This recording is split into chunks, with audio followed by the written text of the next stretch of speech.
Please stand by. We're about to start. Yes, we are. We are really about to start. I promise. We really are. We really, really, really, really are.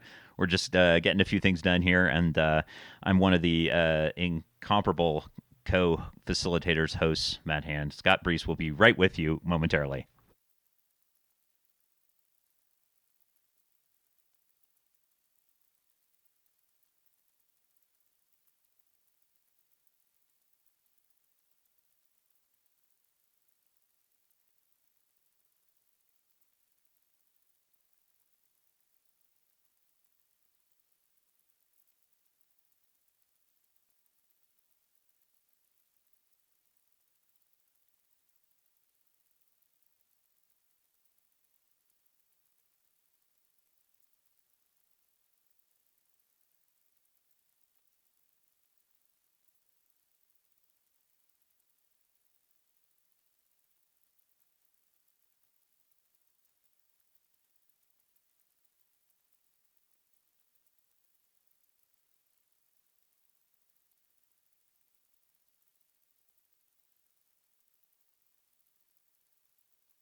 I'm getting harassed. This is Matt Hand. Hey, let's show me. Hey, there you go. Hey, I am going to now introduce Scott Brees, who will be leading us through this incredible virtual event today.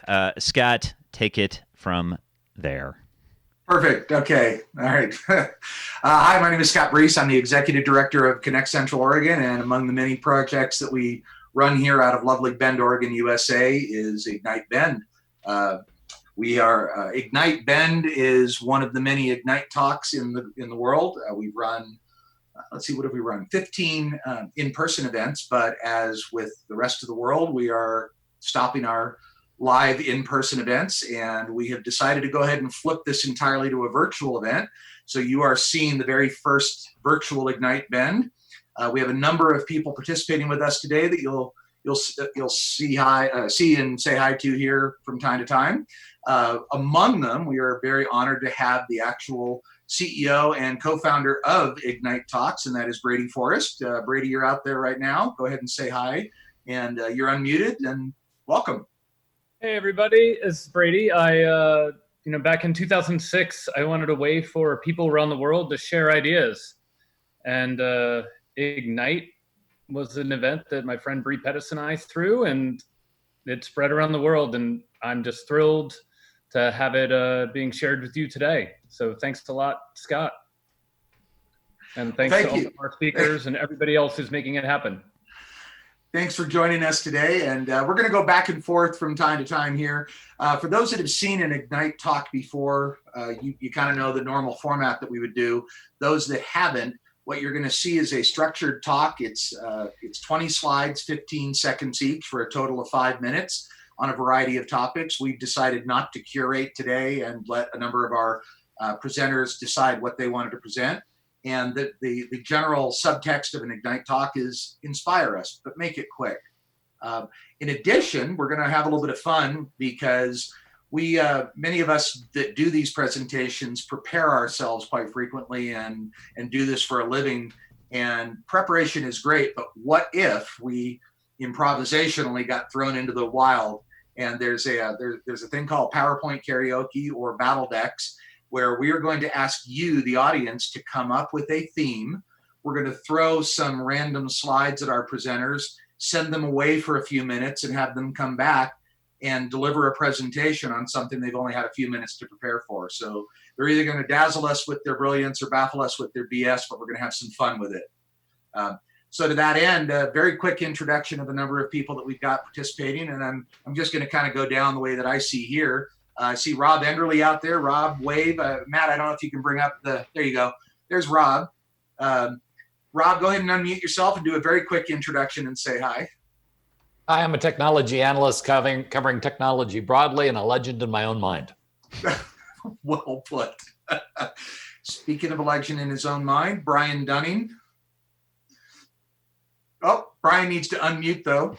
Can you handle that, Scott? It's technical stuff. There we go. I'm Brian Dunning. I'm the host of the Skeptoid podcast since 2006 at skeptoid.com. There you go. Perfect. Pat Dwyer. Pat, say hi. Hi, everybody. My name is Pat Dwyer. I am from out of town. I'm from Chicago. I am a professional comedian and a professional speaker, and I'm here high above the city. Yeah. Yeah. Pat, we take one look at you and we sit with that backdrop and we say professional. Mo. Tell me about it. Mo, say hi. Oh, Mo needs to unmute, or I can unmute you. I'm sorry. I got it. Hi, I'm Mo Carrick. I'm the CEO and founder of Momentum Inc. I'm an author, speaker, consultant. I'm also a TED organizer and super happy to be here today with all of you. Awesome. Welcome. Eric, you're next. Hey there, my name is Eric Pasha. I run a financial planning practice here in Bend and am getting off here to work on Battle Deck. So we're going to have some fun today. Excellent. Coming from a little bit farther away, Abdullah. Abdullah, say hi and introduce yourself. Okay, so hello guys, I'm Abdullah Ahmad from Egypt. I'm a fourth-year medical student and I'm the local officer of Human Rights and Peace, like working in an organization called International Federation of Medical Students Association. I'm also an English teacher.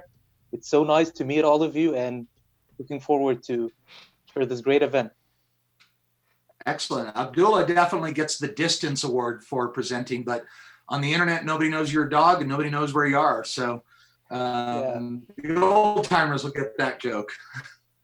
Matt, introduce yourself, please. Matt Cornelison. Sorry, I keep wanting to call you Cornelius because that's what I have it typed as right here. Matt, you need to oh, no, there you are. There you are. Hang on. You need to unmute.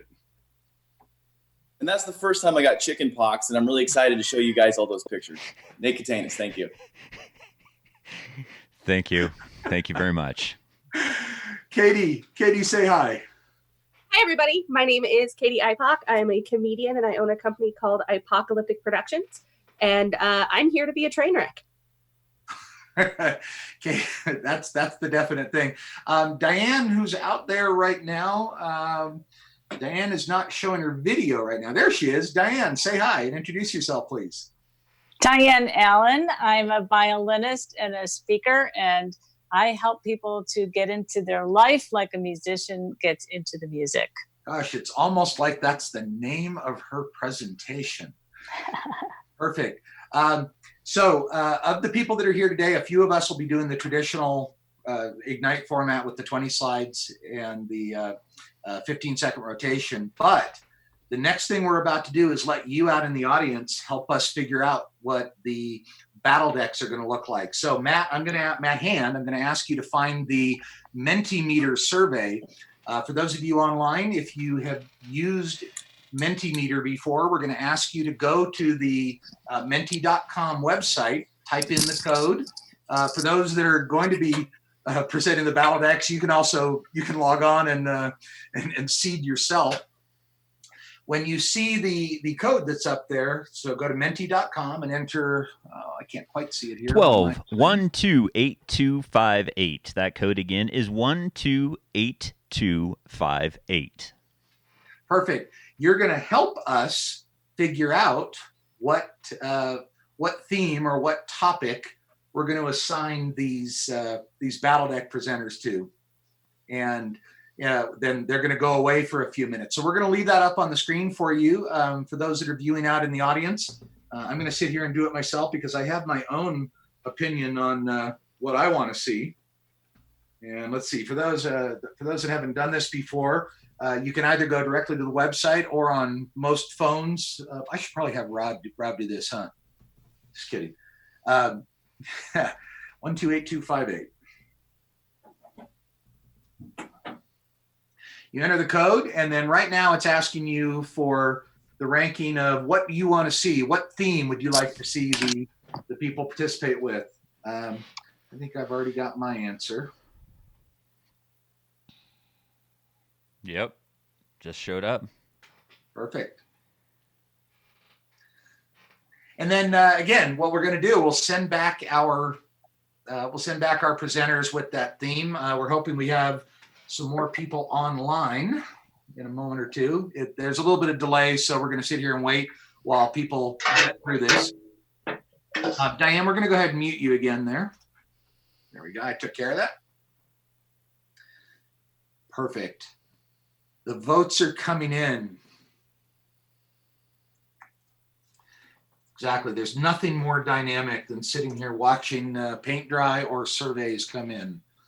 So we'll watch that for a moment or two.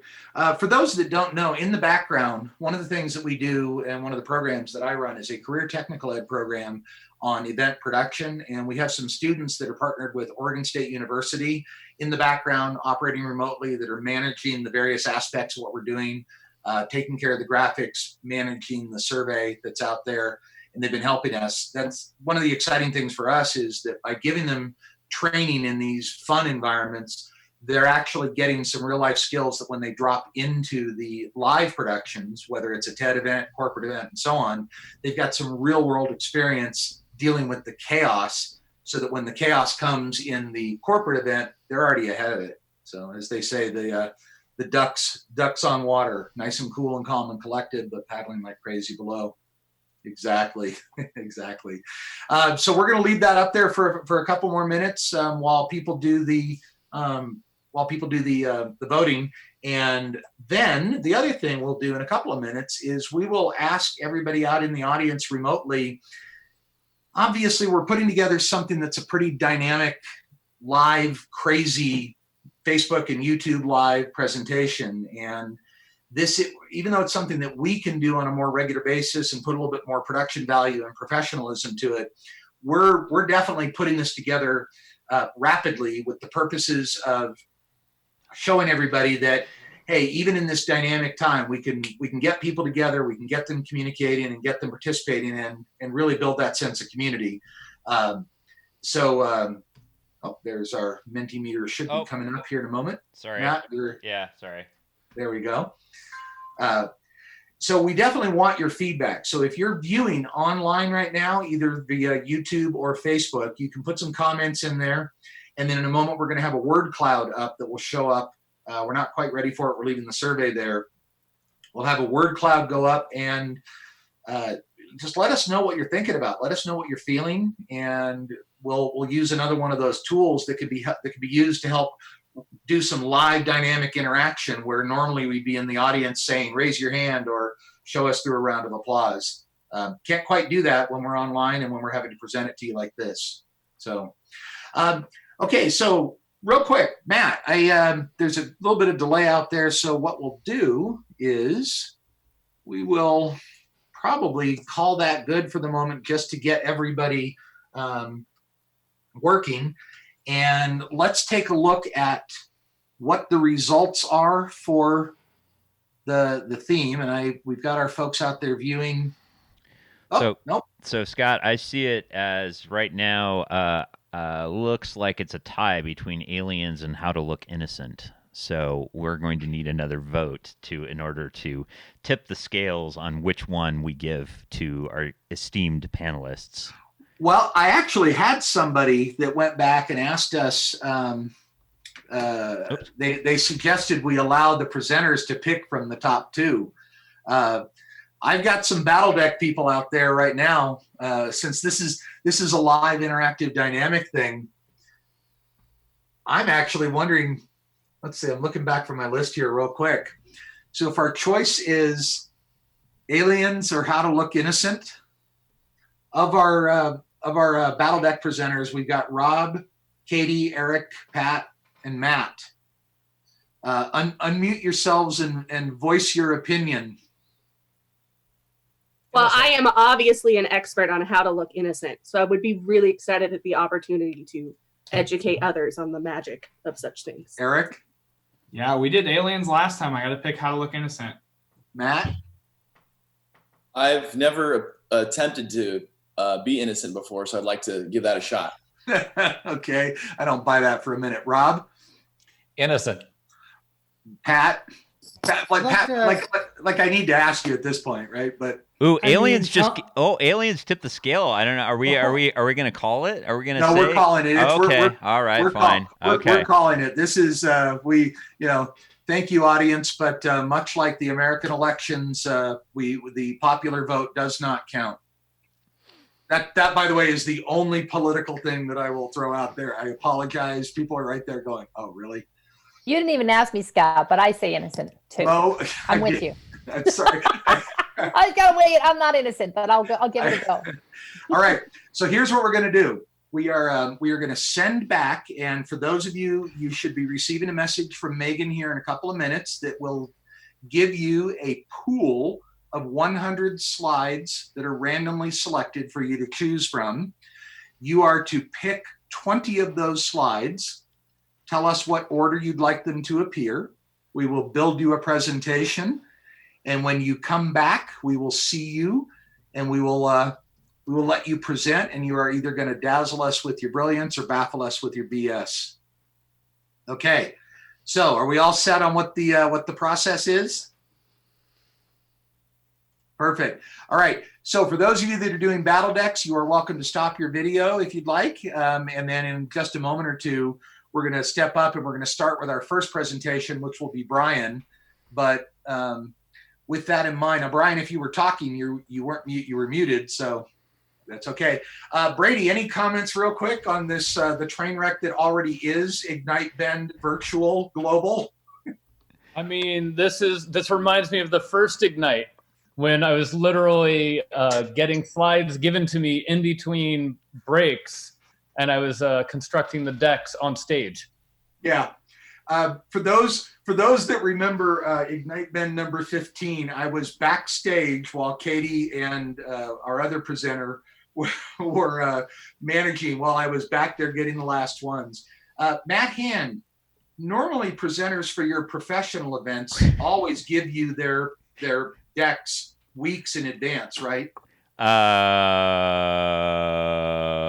If I pause long enough, will you figure out what I'm saying? Yeah. Let's just say normally, they sometimes come in like, I try to make them come in like weeks before, but sometimes they show up maybe 20 minutes before. You know, and I'm going through this banter, and Brady, this is what's so funny. We and with Mo and everybody out there that have done these TED Talks and many of the other professional presentations, I don't know, like let's say a keynote for Apple and so on, they are so polished that they take so much time to prepare, and there's so many people and crew involved that you almost, it's very rare to have a problem that shows up. We love doing live events that have this craziness, and we love it when with all that craziness, we get a really polished product out of it. But we also love showing you how the sausage is made like we're doing right now, because the truth is, show up, right? This is the fun. And especially for me, working with the students and the people building the career technical ed, if you set the bar so high that you have to have perfection every time, you don't get to learn how to react and respond and pretend like there's nothing crazy going on in the background. So don't let my cool, calm demeanor indicate that everything's going according to our script right at the moment. Hey, Scott, I'm sorry. Go ahead, Brady. Sorry. Ignite from the beginning has been designed to let new speakers come in. So we always find that like some of the ringers, the folks that we were expecting would be great, kind of bomb. And some of the folks who are, new to the stage end up rocking our world. And so it's really kind of what Ignite is for, giving people a chance. It's Matt. You were going to say something. Go ahead. Oh, I was going to say I'm having a little problem with people. It's on the event page on Facebook, but it's really hard to find. I'm going to push it over to the Ignite Bend here in 30 seconds, basically. So if you want to hang on, Okay. yeah. Sure. Again, that API change and some things that Facebook has been doing in the last couple of weeks has made it a little more difficult. So I'm going to push it over. So here, 1 second. Whoop, that's the wrong camera. That's the right camera. Oh, I like that put that camera back. I like that one. This one right here? You know me. You can see me in the back here. I'll move over here. The craziness that's going on right now? Yeah, exactly. Exactly. That's a great example of, for those that have become quite familiar with products like Twit TV or other home podcasts, it's no longer completely geeky and unfashionable to show the background. I mean, here I am in a home right now with blinds and a backdrop, which pretty much up until a few years ago was only what you'd see in a corporate setting. So, Brady, by the way, you're sequestered in lovely California and lovely San Francisco, as I recall, correct? Yeah, I'm in the middle of San Francisco, right in the Mission, close to Dolores Park, and starting to think about doing Ignites around the world like this. So this is like a really great pilot. I really thank you guys for doing this.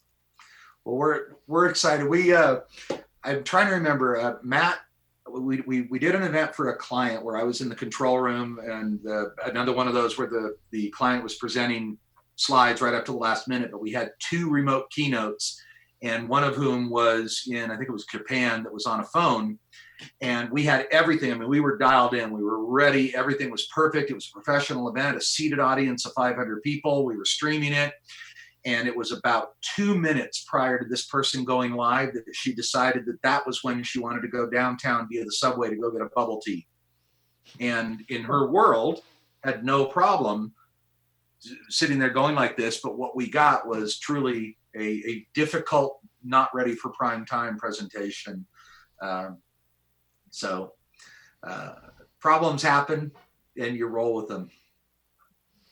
Hey, yes. So Brady, I dare say, I mean, I know the answer to this is Ignite Bend, but if I had to ask you what your favorite Ignite is, what would it be? Well, other than Ignite Bend, it would have to be basically, Ignite Seattle. They're on 34 events now. So that was where we first started it, but I left Seattle 8 years ago. And the team is still moving it forward. They have a whole speaker training program. I mean, they've just done an amazing job.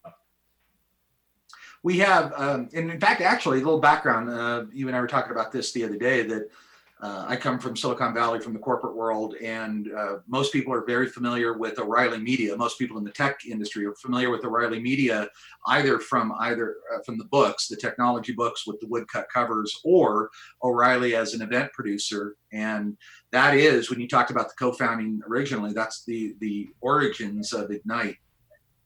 Oh yeah, it's I was working at O'Reilly. Bree Pettis, who went on to found MakerBot, was working at O'Reilly, and nobody would have heard of this without like O'Reilly being there and really giving it a platform to spread. Because what happened was we started doing Ignites at O'Reilly conferences, and then the people in the audience would then go home and start their own Ignites. And I think Ignite Des Moines was the first, like that just sort of happened organically. Patient zero, as they say. After. I remember, and having worked for so many companies where we always talk about meetings that are death by PowerPoint. The concept of a 5-minute get off, the slides automatically rotate. I can think of years of my life that I would have reclaimed in corporate settings where that would have made me stay with the company, and frankly, they probably would have still been in business. Mm-hmm.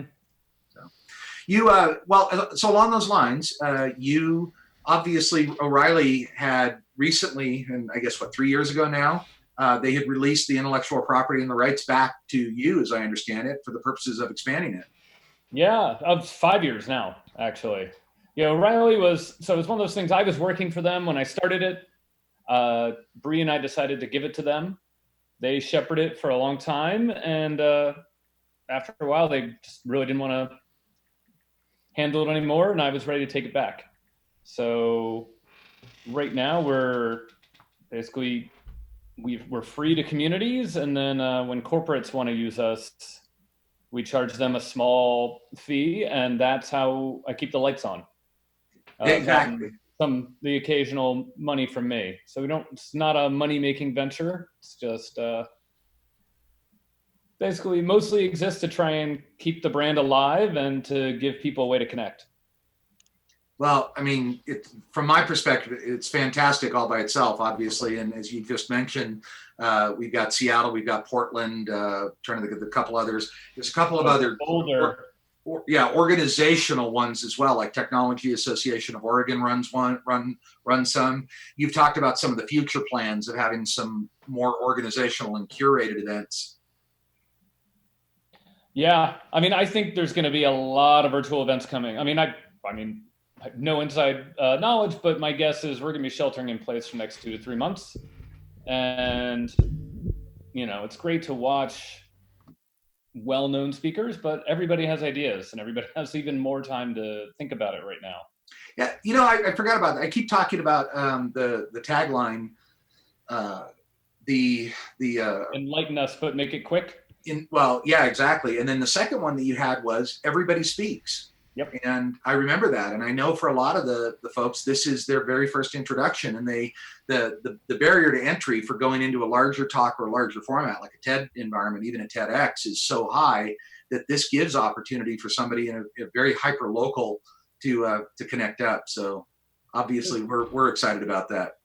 Yeah. I mean, the people don't always appreciate the power of constraints. And by having those just 20 slides, 15 seconds per slide, if you are going through your talk, it's easy to get stuck. And when those slides move to the next topic, you are moved along with it. And right. On occasion, I've seen speakers break down, but most of the time, the slides are helping them move forward and really kind of help them make it happen. And then progress on to other larger events where they're allowed to control their slides. Absolutely. No, that's a fantastic example. Now, it's funny you mention that, because if you're ready, we have somebody who does have a national audience, has some experience. And as you said before, the ones that we expect to do well are usually a train wreck. So how's that for an introduction? I did not say that. I said sometime. I'm just saying, you never know who's gonna rock it and who's gonna bomb. Like or just maybe anyway. Yes. But all the speakers today are gonna rock it. Well, if you're ready, we're ready to start with our first one. Take it. Okay, Brian Dunning. If you'd like, quickly reintroduce yourself, and we're gonna toss it to you, and Matt will start feeding you back your slides. And 5 minutes, 20 slides. Inspire us, but make it quick. Hey, can do. I'm Brian Dunning. I'm the host of the Skeptoid podcast. We take a look at the real history, the real science behind the most popular urban legends. We're up to 770 something episodes right now. It's a lot of fun. Skeptoid.com or wherever you get your podcasts. All right, Brian, you ready? Yep, dive in. Okay, I'm going to start with your name bar here. And then as soon as you see your first, whoops, that's the wrong graphic. Sorry. That's the right graphic. As soon as you see your first slide, you're good to go. So here you go. All of us have friends and loved ones who believe in something that we'd consider strange, whether that's ghosts, psychics, aliens, weird conspiracy theories, whatever. But we also know them to otherwise be perfectly smart and capable people. And if we're to be intellectually honest about it, they could be saying the same exact things about us right now, because all of us believe things that we're wrong about. Not intentionally, but because our brains have tricked us. So our brains work a certain way to interpret this crazy world into something that's manageable. We can wrap our knowledge around. And to do that, it has to use all kinds of shortcuts and other tricks. And while these are usually a great thing, often our brains fool us into drawing the wrong conclusions. Now, I'm going to make your brain fail several times. But first, I want you to get ready for a little test we're going to do in a minute. Grab a piece of paper and something to write with, and draw 2 circles just like this. And we're going to come back to this shortly. So first, I want to show you how bad your brain is at perceiving certain things. I'm going to show you a list of objects, and I want you to guess which one, when held out at arm's length, is the same size as the full moon. Okay, is it a BB, a pea, a dime, a quarter, a golf ball, or a tennis ball? Held out at arm's length, which one is the same size as the full moon? You ready? Well, the answer is a pea, which most of you got wrong. The most common answer is a quarter, which is about 4 times bigger. In fact, if you were standing on the moon, a quarter held at arm's length would be just about the size of the Earth. Now, you've seen the moon a million times, so how could your brain be so wrong about this basic detail? Well, it's because exact details about things usually don't matter too much in your daily life. So your brain economizes and just remembers the general idea. It's a type of heuristic, a sort of logical shortcut. Our brains could never process everything that comes in, so they cheat a little. Now, sometimes this leaves us with an incorrect interpretation, leading to untrue beliefs. Our brains use heuristics like this for nearly everything. To find out what might get lost, let's go back to your 2 circles. And are you ready? Draw the rest of the bicycle. Go ahead, start now. How many bicycles have you seen in your life? Thousands? Tens of thousands? You've probably seen hundreds of thousands of bicycles in your life, and yet you're probably going to find that you have no idea what a bicycle looks like. So right here, these are some actual drawings made by people during my live show. Do any of these look even remotely like any bicycle you've ever seen? Actually kind of funny. Your brain has bothered to store so little information about something so simple that you know so much about. Now here's another example of this. Look at this list of words: candy, sour, sugar, bitter, good, taste, nice, honey, soda, chocolate, heart, tooth, cake, eat, pie. Now that your brain has stored that list, here are 3 words, test words. Choose whether each of these was included in that list: taste, point, or sweet. Now here you go. Most of you probably got taste and point correct, but sweet was not on the list, and you probably got that one wrong. Your brain didn't store the exact list. It stored the general idea of the list, and sweet matched that general idea. Another reason we draw bad conclusions is that we base those conclusions on our knowledge, and our knowledge base, basically our memory, has a tendency to change dramatically. So following September 11th, a lot of research was done to see how well people remembered that extremely memorable day. Details like where they were when they first heard the news, who they heard it from, who they were with, what they were doing at the time. So they actually got thousands of people into the lab on September 12th and surveyed them. And then again, 1 year later, 3 years, and 10 years later. Most changes to their memories happened in that first year. By 10 years, almost nobody recounted the same memories. Most remembered the details somewhat differently, and a lot of them remembered them very differently. So no matter what you and I think we might remember from that day, the data shows that we're both probably wrong. So there we have it. Some of the ways that our brains fail. That's why smart people can fool themselves into believing almost anything, no matter how weird it is. Thank you.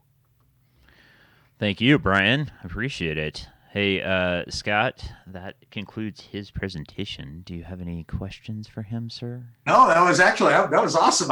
I looked away for a minute to get on something. I'm like, actually, that was fascinating. I thought what do you think? A train wreck. What do you think, Brady? I may have jinxed it. Well, I mean, I thought Brian, like, having things that you can do at home, while normally, you know, if you're in a theater audience, you don't have pen and paper with you, but taking advantage of the home audience is great. Yeah. I found myself drawing up on the screen, trying to draw my little, try to draw my bicycle, and I would have drawn 1 or 2 of them, like your live shows. When I give the show at a college, I see all the kids getting out their phones and drawing on their phones. Paper? paper. What's I know, that? what's that? Exactly. Well, hey, you know what? I got to tell you, Brian, you stepped up. Thank you. Thank you very much. We'll do a virtual applause for you out there, and yeah, no, way to go. Well, so with that in mind, we'll move on to the next presenter here, and I'm looking at my list here to see where we had written it here. My next one is Abdullah. In the background, Matt Hand is going to get your presentation ready. So, Abdullah, it's going to be time for you to introduce yourself and say hi again. Okay, so hi everyone watching us around the world. I'm Abdullah Imad Abu Talib. I'm Egyptian. I'm an Egyptian medical student from Faculty of Medicine, Tanta University, Egypt. I'm working as the local officer of Human Rights and Peace as a part of the International Federation of Medical Students Association. And I'm also working as a part-time English as a second language teacher. So let us go through what I'm willing to share with you today. It's under the name of Stand Up Against Stigma, okay? So let's start, everyone. Like, we will start by knowing what is stigma. What comes to your mind first when you... Abdullah, 1 second here. Let me get your slides going here. Hold on. You ready? Okay. You ready, yeah, sir? Yeah, I'm okay. ready. I'm ready. So as soon as you see your first... I keep doing that. As soon as you see your first slide, go ahead and start. Yeah. And okay. Here you go. Okay, so stand up to stigma. As I said before, like stigma it means a set of mistaken beliefs that some people have towards a group of people, or like some of the minorities in the society. That is what comes to our mind first when we hear the word stigma. And most of these things, you know, they are widely and common spread these days between us, whether in the society, whether in social media and stuff. So through my like simple presentation today, we will try to burn some stigma together. No more stigma and no more shame. I'm hopeful through this presentation we can burn some stigma related to some of the minorities in the societies, including people with autism, people with Down syndrome, people who are abused, like with bullying and stuff. So like, as you can see, I'm lighting it up blue today. I'm wearing blue to support the cause. If you have heard about it before, yesterday was the International Autism Awareness Day, and it's been extended to a whole week. So let's start. So people with autism do not want friends. Let's burn some stigma. That is actually incorrect. People with autism do want to make friendships and make connections. They just lack the normal ability to do it. They just do it in a different way, okay? That is like the way they do it, okay? They have a different way of making it, but they do want friends. They are just waiting for us to take the first step and be the ones that start with it. Second thing, people with autism are either intellectually disabled or geniuses. So that is a very common stigma around these people. Like, come on, guys, everyone has something special that makes them different. These people are no different in the society. They are just as special as each and every one of the society has something special in him. They are different, okay? So let's go to the second one. Autism is different from a person to the other. Of course, that is correct. And that is a very common misbelief. So autism is not a disease, guys. Autism is called autism spectrum disorder, okay? It means it has different types and different images, okay? Not just one type, not just like one person with autism, as Dustin Hoffman in The Rain Man is like the picture of autism in all of the world. It's not correct. Let's go to the next one. People with autism do not show emotions and cannot express them enough. Of course, as we said, that's wrong. They just express them in a different way, okay? They just have a different way of expressing them, and they are looking forward from us to get to know it. Down syndrome, another like special part of the society that are stigmatized. Let's burn some stigma regarding them for these beautiful people in the society. So Down syndrome, as you may know, it's one of the most common genetic disorders. So let's go through it. Down syndrome is hereditary and runs in families. Of course, like that may be known for most people as correct, but that is wrong. It's actually 1%. 1% of Down syndrome cases are hereditary. Other than that, it's just natural causes. That is one. Another one, people with Down syndrome can have relations and express their emotions. Of course, guys, and just for you to know that they can have relations, they can have children. Like, their percentage of having a Down syndrome children is just as anyone else, 25%. They can pursue jobs, of course. And guys, just a tip in here. People usually deal with adult Down syndrome people with sympathy. We may do like these gestures to them as we are seeing them as children or so. That is a very common stigma, you know? Adults with Down syndrome are childlike in behaviors. That is a very wrong, stigmatized idea. People with Down syndrome as adults, they understand when you do over sympathize with them. So try to make sure, like, you know how to deal with them and treat them as adults as they are. Another one, all children with Down syndrome go to special schools. That is not true. People with Down syndrome can go to public schools and can share in all parts of societies and facilities and jobs. Next, and my last thing to talk about, what is bullying? So most of you do know bullying, but let's get to know like the different definition, the different social belief about bullying right now, the 4 types of bullying. There are physical, verbal, social, and cyberbullying. Of course, the physical one, the physical bullying, the act of hitting and spitting at each other, school children, the aggression towards of school children towards each other, the verbal one, like the spitting, like verbal, like the insults and the bad words we say to each other. The cyber one, as we see it all in social media and stuff. And that's to recap most of it. So guys, like these percentages that may have gone through in front of you are some of the disastrous effects of bullying around the world. We need to take care. The proper approach, as some of my members in the committee tried to see, try to know that is your role in here. Try to get students in your schools and in your home and everywhere to know each other talents. Okay, the more I know about the talent of the person in front of me, the more I know about him, the less likely I am to bully him. Okay, so that is like the message I just want to carry to everyone. Guys, the power of a word. Through this pandemic and through these situations we are passing through, the power of a word is very effective. Never underestimate the power of your single word, okay? Sometimes people can like misuse the word autistic. Sometimes we over bully people like as a part of making jokes about them and stuff. No, it's not that. It's not that how it works, okay? We have to consider how powerful our words can be and stick to them. Your word does matter, and your word can make a difference in the society, okay? Thanks to everyone watching me all around the world. Thanks to all of you. Thanks to Scott and Brady for making me have this opportunity. It was nice to see you guys.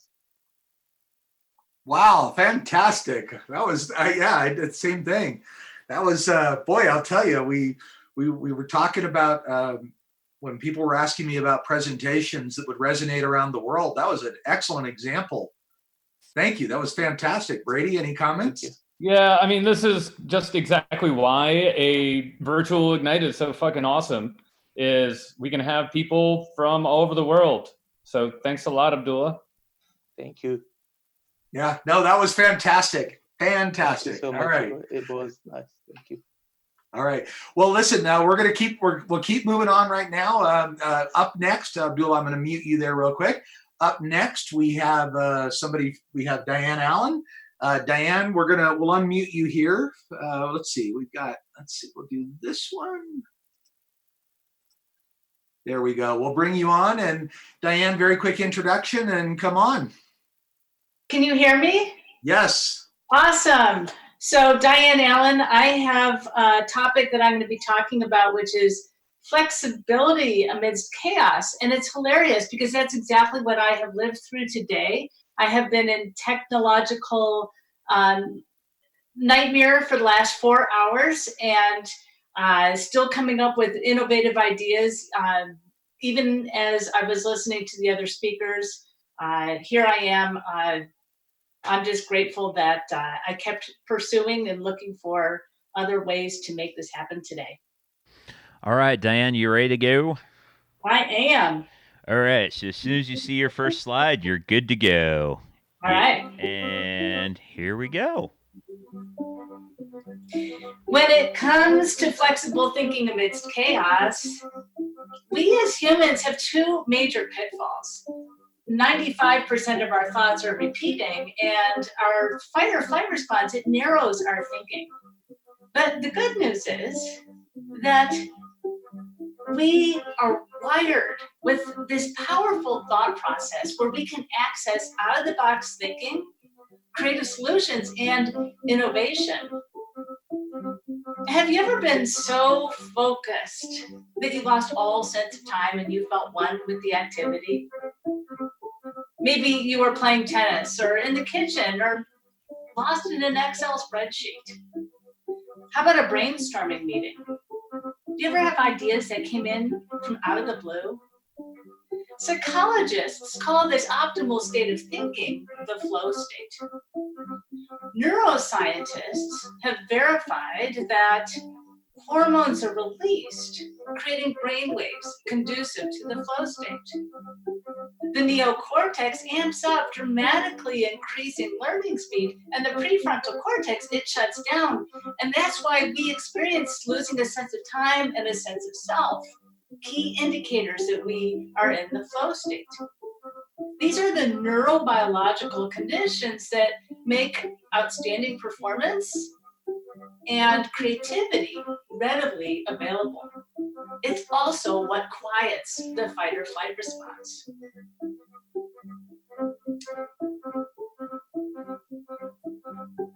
So this explains why the more I get into the music, the more my nerves go away and I get super creative. And without the flow state, I never would have been able to play my best as the concertmaster of a symphony orchestra.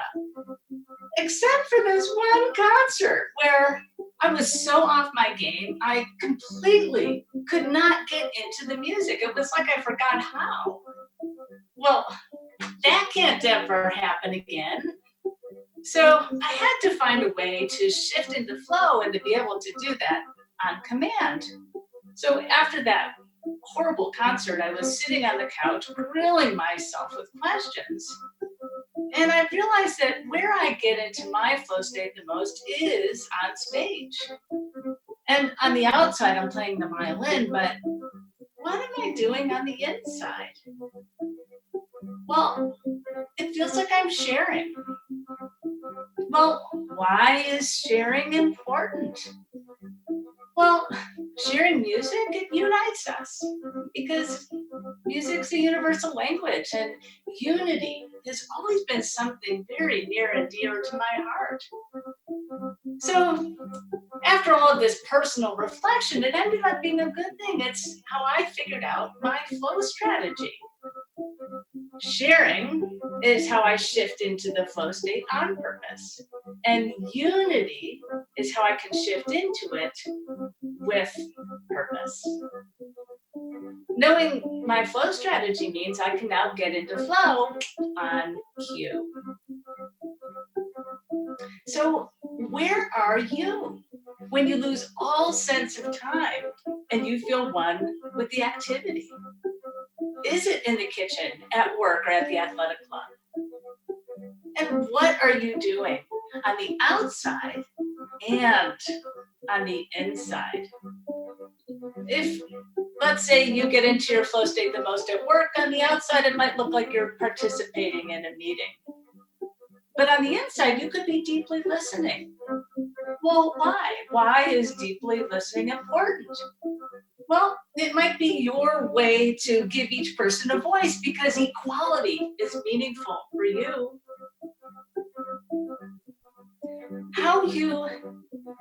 What you do on the inside is how you get into the flow state on purpose. And why it's so meaningful is how you can tap into the flow state with purpose. Every single one of us is wired for this, and discovering your flow strategy will give you the gift to shift so you can access flexible thinking amidst chaos.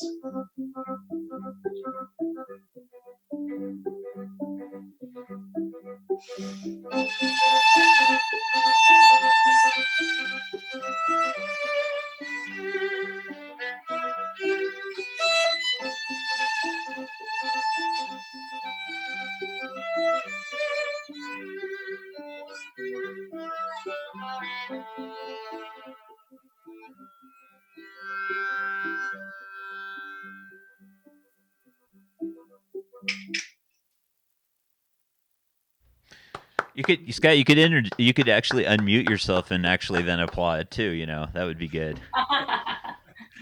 How does this video and audio stuff work? Exactly. Yeah. Diane, that was fantastic. I've had the pleasure of watching Diane develop that presentation from its conception and some of the early pilots. And We need to tell that story because I did that a year ago, the first inception of this talk at Ignite Bend. And that's exactly right. And that and out of that Ignite Bend presentation, what happened next? A TED Talk, a TEDx talk for TEDx Naperville. Yeah. Brady, this is a perfect example. I mean, Diane is actually one of the people that helps us quite often with pitch and speak coaching towards other events and activities. And this was something very important and personal to her. And here has gotten to realize this, and that wouldn't have come if not for the Ignite environment. Yeah, Diane, thank you. That was really awesome. That was exactly the type of thing we all need right now. Thank you. That's awesome. Well, okay. Hey, and for what it's worth, and I know like Diane technology challenges, I think was the way to say it. That was fantastic. We were able to hear it. I was sitting back here listening the whole time. So there you go. Awesome. All right. I'm going to mute you out there really quick, and we're going to jump right over. Matt Hand, I'm going to make sure the next person that we have up is Pat Dwyer. What? You're going to make sure for me or for you? Because I mean, I can do whatever you want, Scott. I mean, you could always, change things on me or do whatever. And I would never change things on you last minute. Right. For the quick sidebar, one of the first introductions Matt and I had was 3 minutes before he went live. He's like, I have an idea. And he brought over an adapter. And as a tech guy, that's a warning sign. Yeah. Enough said. Pat, are you ready to rock? Oh boy, am I.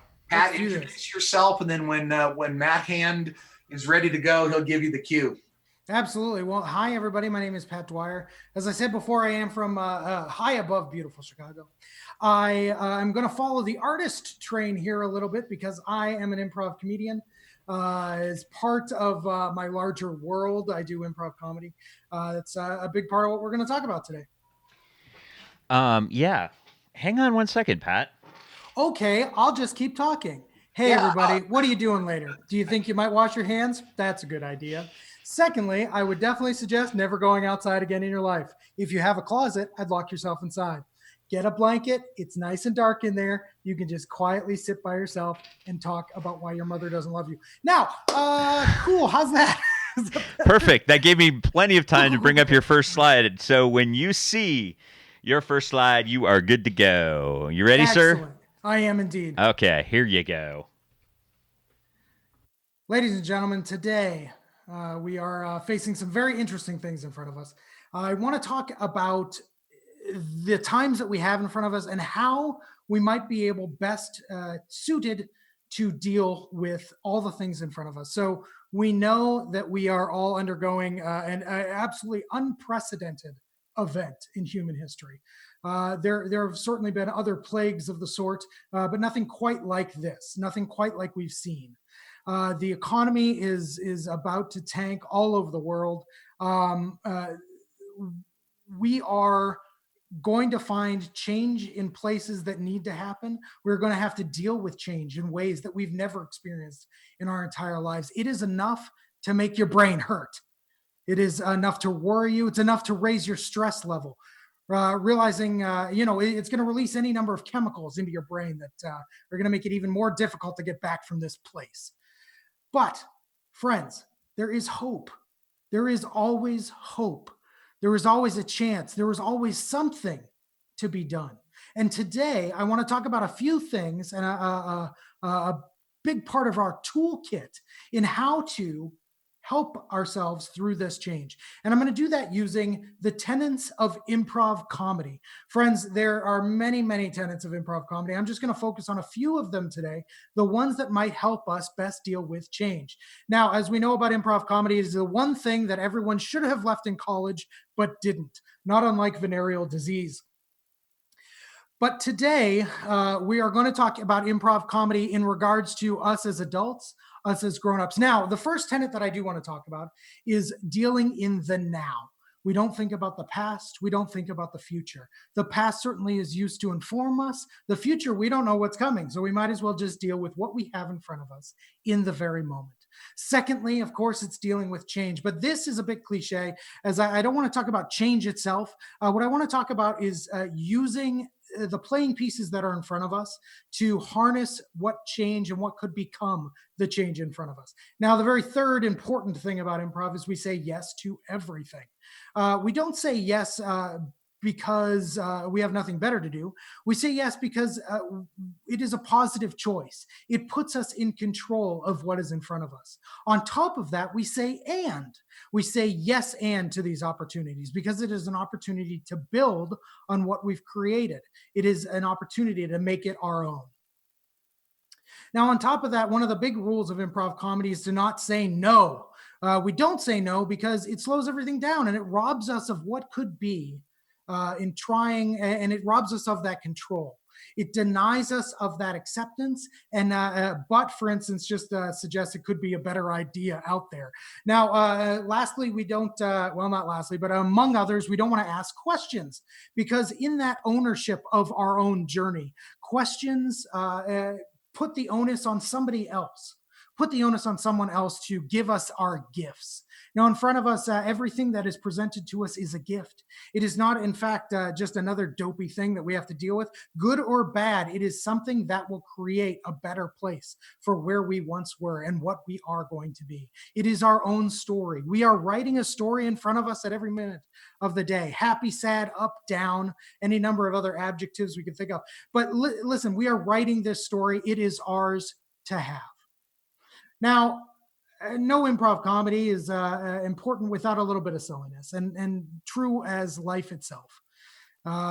If we are going to have a dose of play in anything, it is the energy that will get us through to the next step of the journey.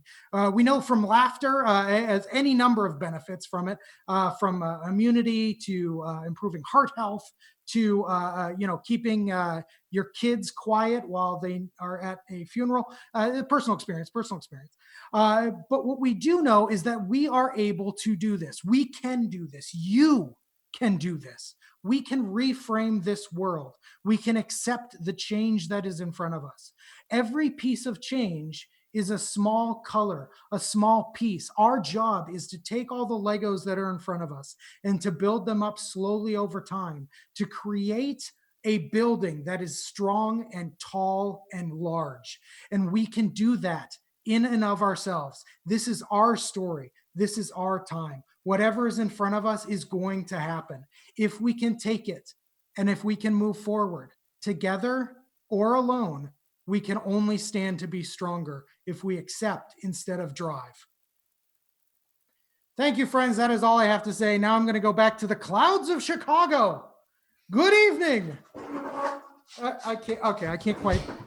Listen, it would have been great.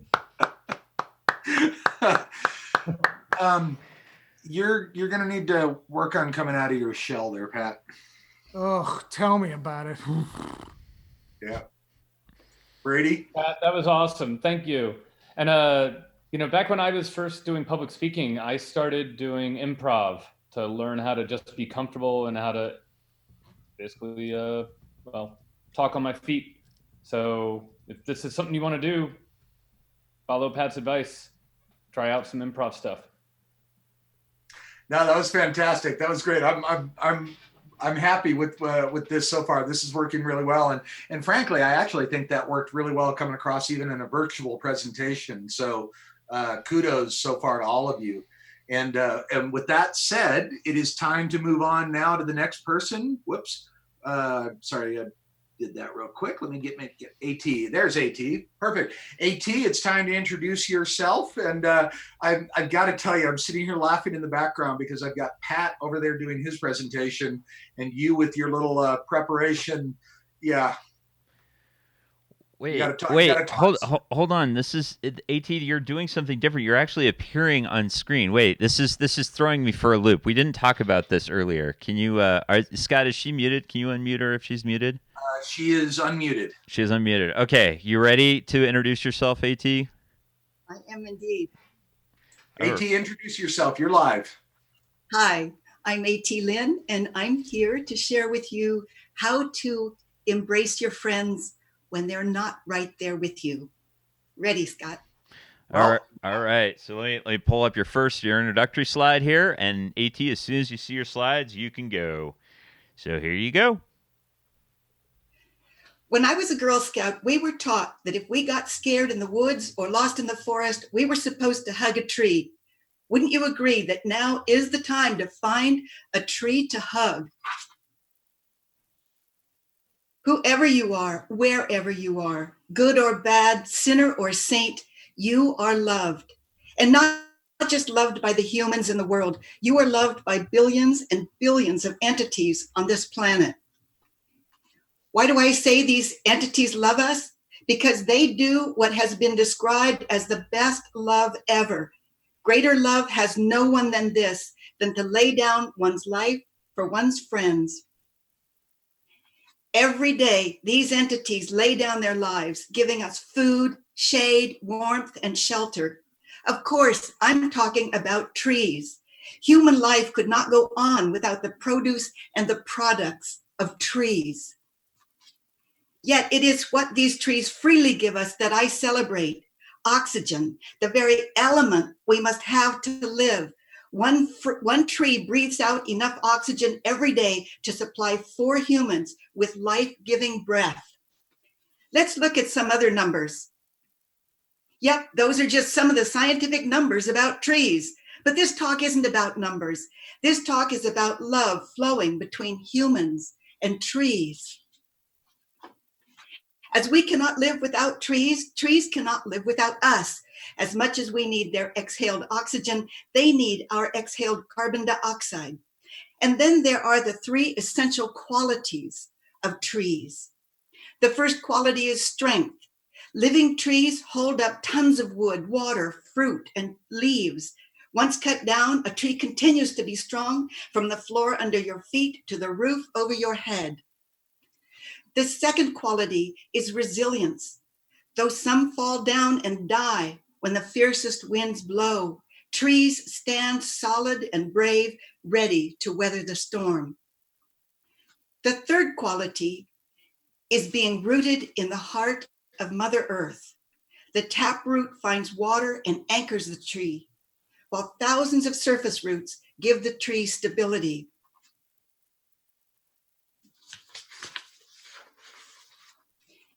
Celebrate these friends. When you eat their fruit and breathe the air they have cleansed for you, feel the love as you lean against the trunk of a tree or simply lounge on your couch with its wooden frame. And of course, hug a tree. But wait, you say, we can't do that. Not now, not anymore, maybe not ever again.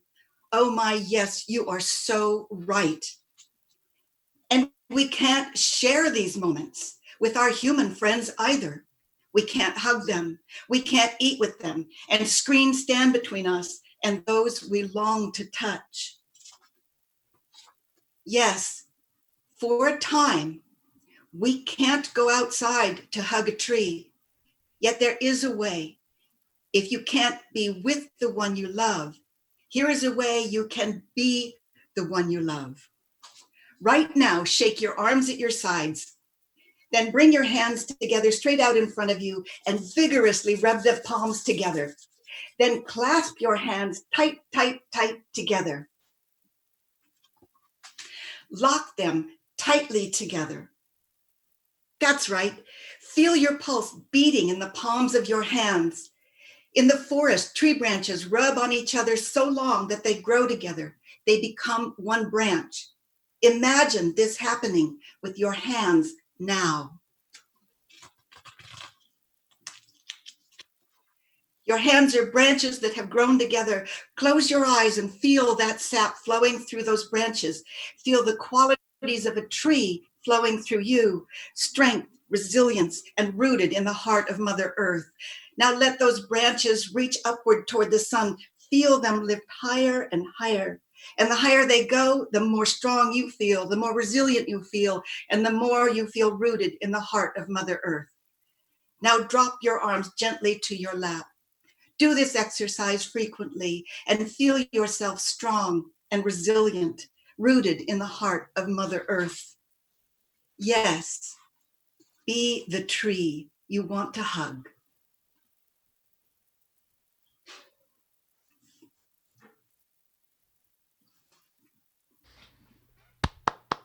I have to unmute myself on that. That's fantastic.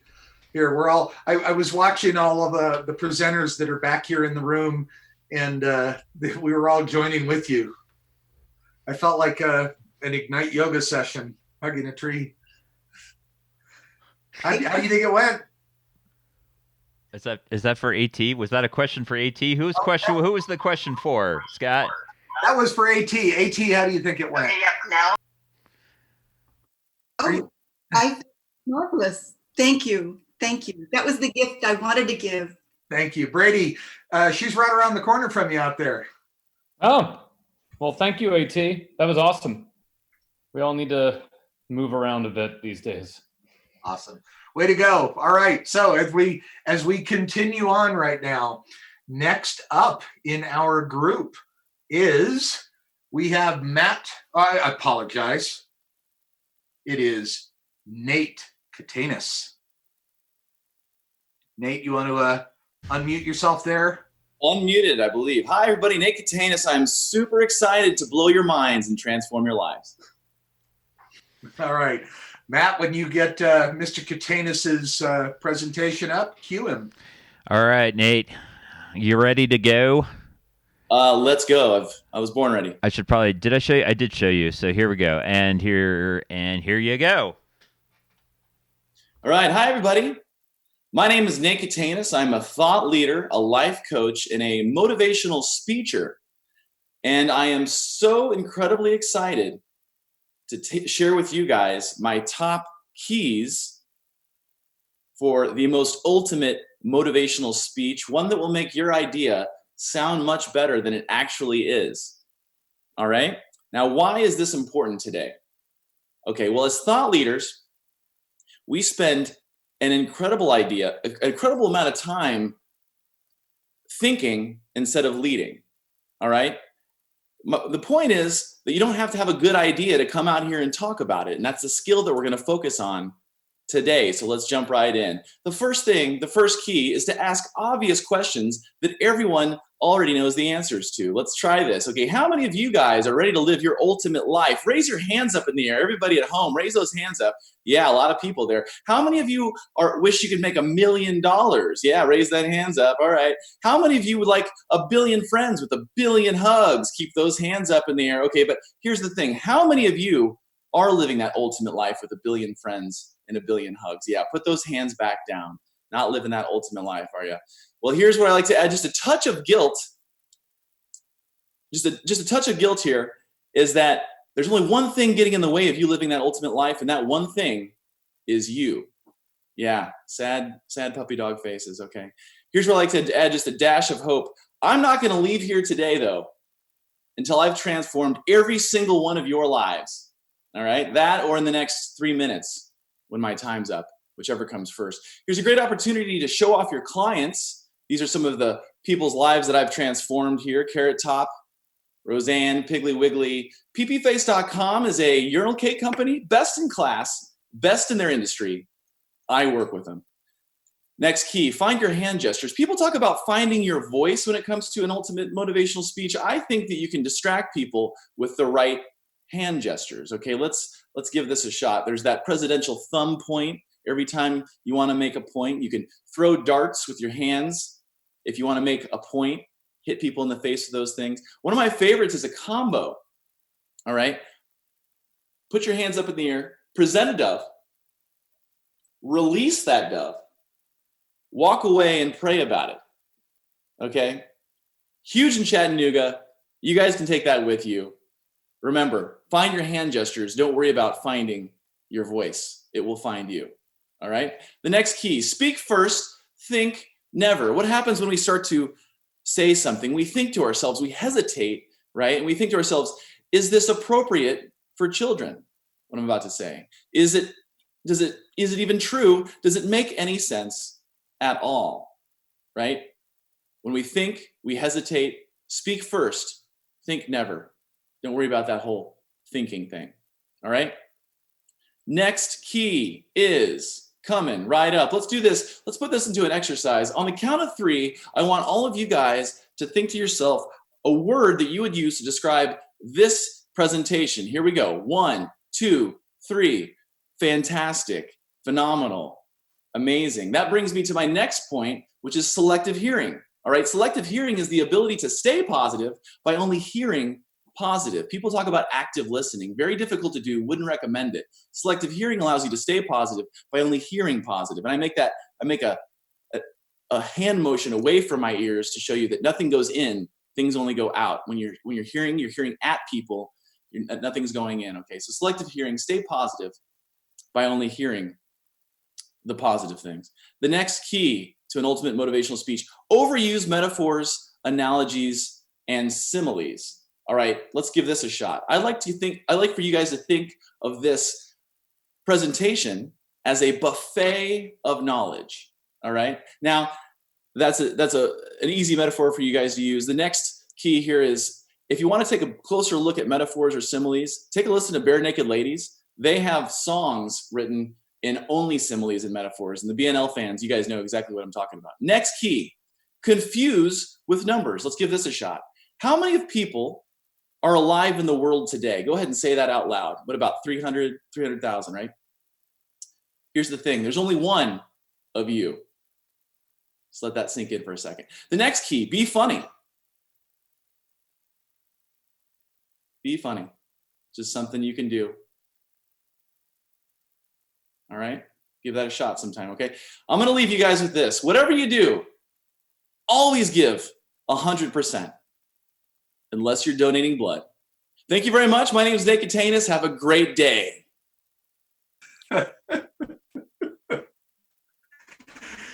Nate, that's pretty awesome. I had to run back over, and you remotivated me, and I need to immediately stop that as well. So yeah, that was fantastic.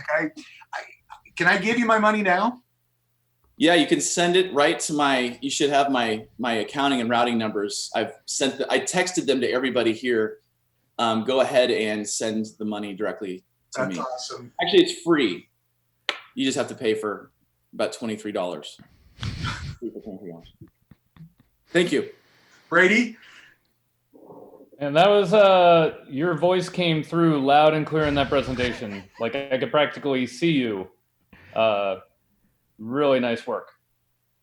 Thank you. Thank you very much. Oh my God. All right. Way to go. All right. Next up, the last of our formal traditional Ignite talks. Next up is Amy Turner, who I will unmute here in just a moment. Amy, you should get a notice there, hopefully, saying unmute. You have to accept that. Perfect. Here we go. And Amy stepped up at the last minute and has introduced yourself, since you weren't here earlier. And then Matt will get your stuff queued up in a moment and cue you. Okay, that's perfect. Can everyone hear me? Yes, audio is good. Fantastic. Well, I have to say hello because I see a beautiful familiar face staring at me right now. Hi, Diane. And I see another beloved name, Mo Carrick, there as well. So hi, everyone. And I'm super happy to be here in this time that we need a little bit of extra oomph, maybe a lot of extra oomph to be getting us through in a number of different ways. So I'm excited. Like Scott said, I put this together pretty last minute. The house where I am right now has 3 kids, 2 adults, a couple of parakeets. This is not my house. A few dogs, 3. And they all had to vacate, and a lot of wow went into putting this together. So I've got some notes prepared, and once this is all fired up, I'll get right on track. So can't wait to see it. Matt Hand, when you're ready. I am. Okay, Amy, are you ready for this? Yes, I am ready. Okay, so there's your intro slide. As soon as you see your first graphic, you are live. So here we go. Here we go.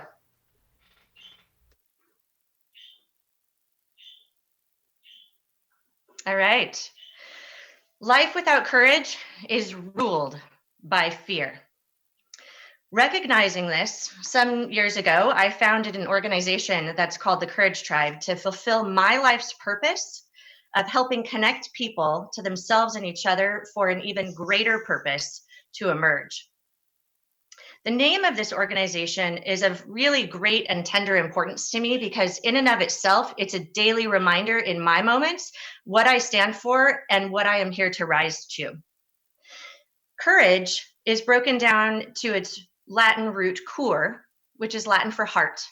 And that suffix age in the English language refers to of or belonging to. So courage then is of or belonging to the heart. That word tribe is really important to me as well because it refers to not an organized tribe like there might be all over the world, but of a social group where individuation, belonging, respect, and trust are paramount. It's how we're meant to live, and it's how we're meant to thrive. And we want to come from the heart, not from fear. I founded the organization for two basic reasons. One, selfish, and one, giving. The giving reason was to support and is to support and teach courage in the homes, communities, and workplaces of the world. But the other reason is extremely selfish. It's because I also want and need to be held accountable to a way of living that fosters my own tenacious aliveness, yet is forgiving and replenishing when nourishment is what's needed to keep me or those around me burning bright, not out. Through serving clients and holding myself accountable in the ups and downs of my own life, I have developed a map called the Courage Integration Model. And that's what I'm going to share with you today.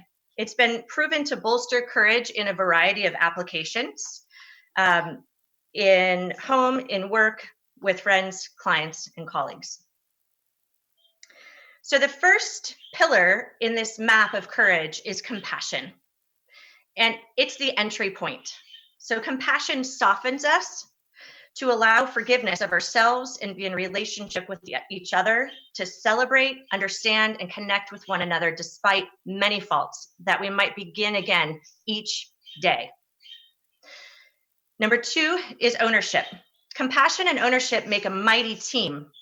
And if there are only two takeaways you leave with today, let them be: lead with compassion and take ownership.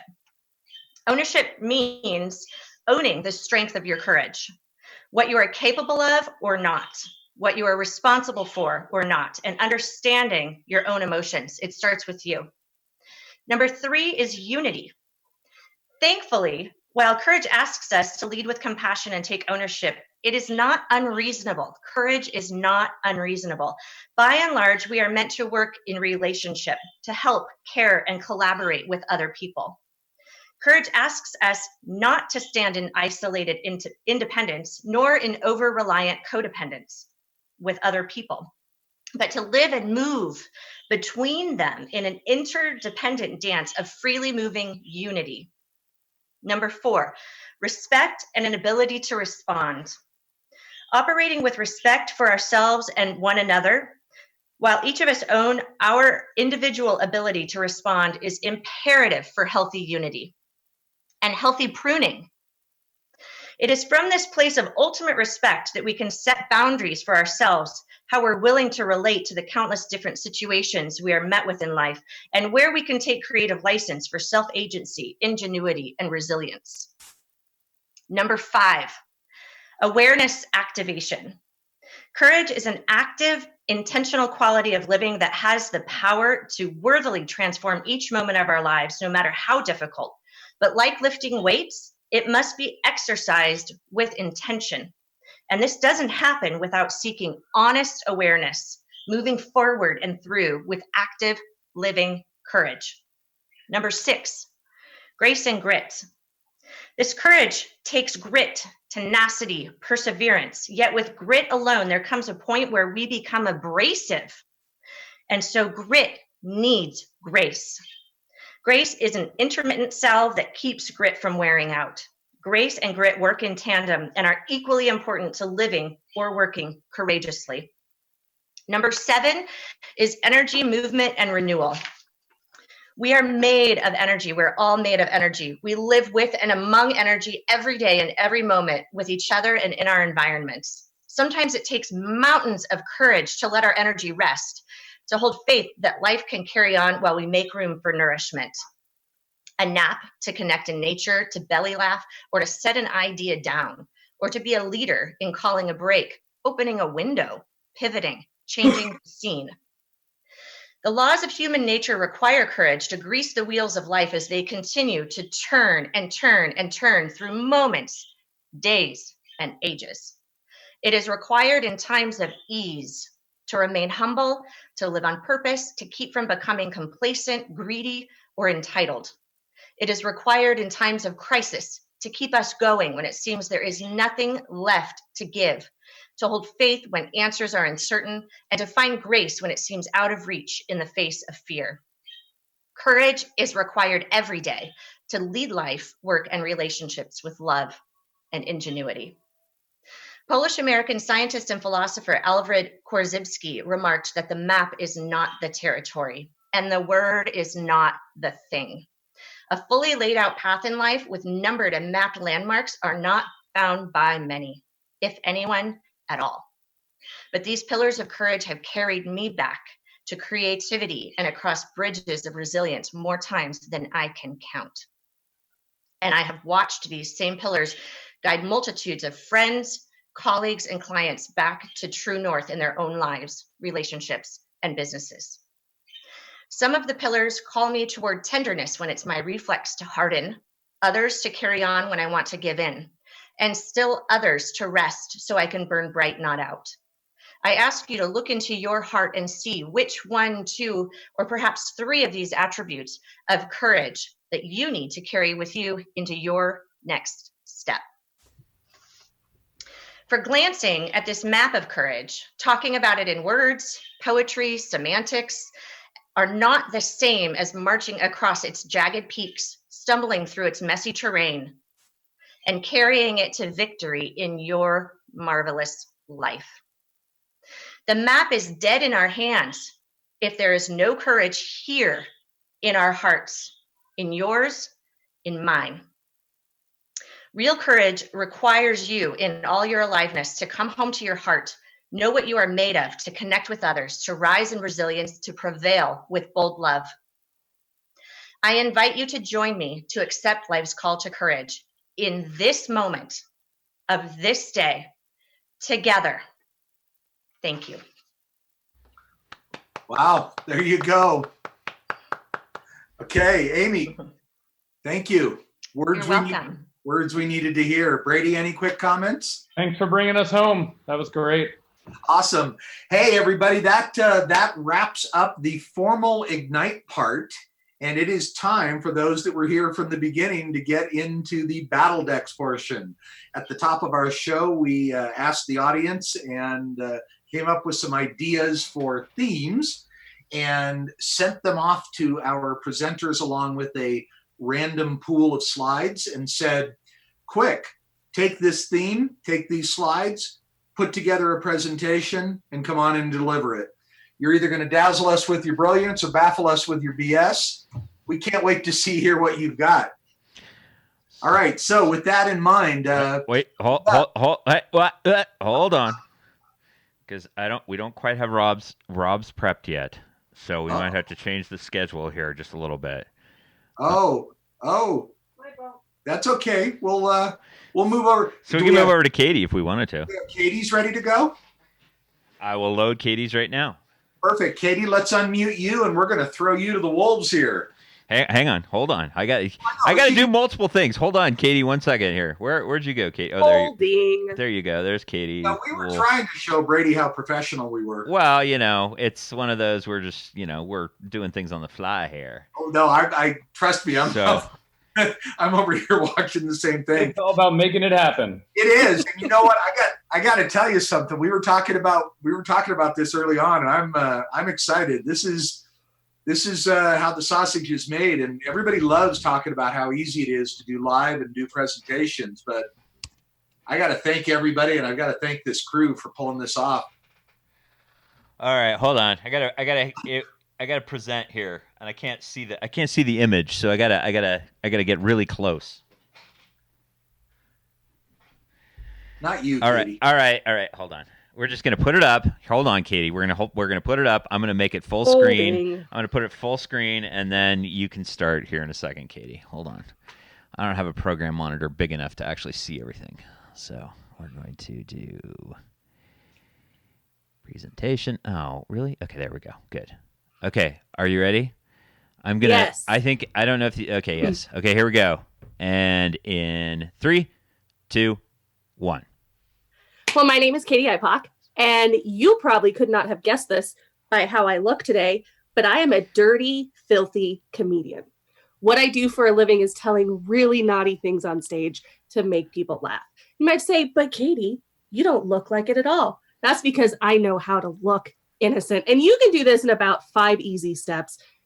We're going to cover some basics first, like don't do drugs in front of, people that you don't normally do them with. Don't tell people what you do with clowns.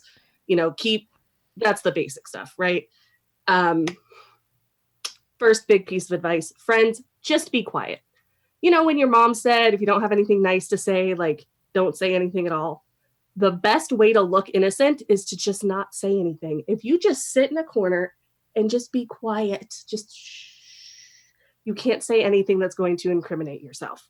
The best way to stay innocent is also the best way to not be, accused of a crime. Just be quiet, sit in a corner. Everything's going to be okay. No one's going to know that you're a dirty, filthy whore if you don't use your mouth. Okay? Simple. Another thing that I use, thing that helps me all the time, wear glasses, guys. Because no one thinks a nerdy girl is anything but innocent, right? Just wear glasses. You guys know, obviously nothing bad happens at a Comic-Con, right? Nothing but innocent fun happens there. Nerdy girls are nothing but innocent, right? Another thing you can do, best way to blend in, wear high collars. The shirt is almost too deep to kind of pull off an innocent look. Wear your collars high and wear your hair up as tight as you can. The more gripped your hair is, the more innocent you look, because no girl does anything bad when her ponytail's like this, right? Another great thing you can do, anytime someone brings up something filthy, just say, oh my goodness, I have no idea what you're talking about. Basically, lie. The best way to look innocent is to lie through your teeth. And a good hobby to make you look really innocent, get into line dancing. Because nobody who's into line dancing does anything dirty. And here's the thing. When you're at home, you want to kind of let loose and really get into your naughtiness, you're going to have people over. So when you have people over to play board games and do innocent things, you really need to make sure that you hide your leather and you hide your mask and you hide anything that shows people who you really are. Guys, and that's it. That's how you look innocent. That is how you don't get caught being dirty. That's how you don't let people know that you know about the birds and the bees, okay? You stay quiet. You wear your nerd gear. You keep your collar high. You get into line dancing and you hide all of your masks and all of your leather. So no one can spot you. So no one can see who you really are. Now, why would you want to do this, right? Because this sounds like a lot of effort. Hiding who you are sounds like a lot of effort, but no one's going to give you a business loan if you look anything but an innocent little pup, right? So you have to hide yourself. You have to hide everything about yourself and look as innocent and proper as you can. So people will give you business loans. So people will let you come over. So people will let you come to their 4th of July barbecue. Because let me tell you, I lose out on a lot of party invitations because people know who I really am. And you don't want to do that. You want to have a social life. You want to have friends. And you want to have friends other than just the people that are into leather with you. So you have to just be a sheep, guys. You just have to put on that mask and be a sheep and just hide it. Hide everything about yourself. Just put that hair up in that nice, tight bun, right? And again, go line dancing. Line dancing is one of the innocent things you could get into anyway. Everybody's like 6 feet apart. Nobody's touching each other. You're not even looking each other in the eye. There is no impropriety to line dancing, right? So put on your mask, hide your leather, and be as innocent as you can in front of civilians, right? Because not everybody is comfortable with who you really are. So put on that mask, folks. Just put it on and hide yourself. And that's how you stay innocent. I have one mask and one slide ahead of myself. But okay. The takeaway I have was plenty of parties I've missed out on because people know who I am. right. Brady, yeah, I think. Nice work. That's such a great topic. Thanks. Okay. All right. Well, for getting thrown in the deep end and starting us off with battle decks, for those that are out there that weren't aware, we have a Mentimeter survey, and if you had been participating earlier, you would have automatically been brought to the screen where it's asking you, did Katie dazzle you with brilliance or baffle you with BS? If you aren't already participating, you can go to menti.com and enter the code 128258. I didn't know this was going to happen. Surprise. Surprise. And honestly, you know, this is no gambling, please. Please hold your wager. Yes, because that would not be very innocent, really. Exactly. We'll leave that up for a moment, and then we'll Rob, are we ready for Rob's tech or presentation here in a moment? Stand by. Okay. Well, good. That earlier we had selected at the beginning of the show, we had selected the topic, and this was how to look innocent. So something I don't actually do ever. No, I've known you long enough to know that it took me about 15 seconds, 30 seconds. Oh yeah, I'm easily clocked on that for sure. I mean, Scott, can I ask a flow question? Yes. Can I call for the slide when I need it, or do they come up automatically? Mr. Hand. It's automatic. It was for Katie, but I set this up so I'd call for the slide when I needed it. So this is the Ignite judgment. I will not weigh in on this one. Somebody else can make this decision. So it's this guy, and it's this guy that basically are making that decision. I'd like to phone a friend. All right. Yeah, I know you created Ignite Talks. What's the format again? It's 20 slides, 15 seconds a slide, total of 5 minutes on stage. Oh, he just screwed it up though. Oh my God, did you really just say 25? I don't think people have 25 slides? 20 slides. Oh, I thought you said 25 slides. Oh, no, I think I was just slurring from too much soda water. Okay. I'm sorry, Rod. That answer is incorrect. Which one? No, we're going. Your slides will automatically cycle. I did it. Okay, that's gonna be a flow problem for me, but we'll give it a shot. Oh, hang on, Amy. We're gonna mute you again there. Perfect. Well, we'll let it roll.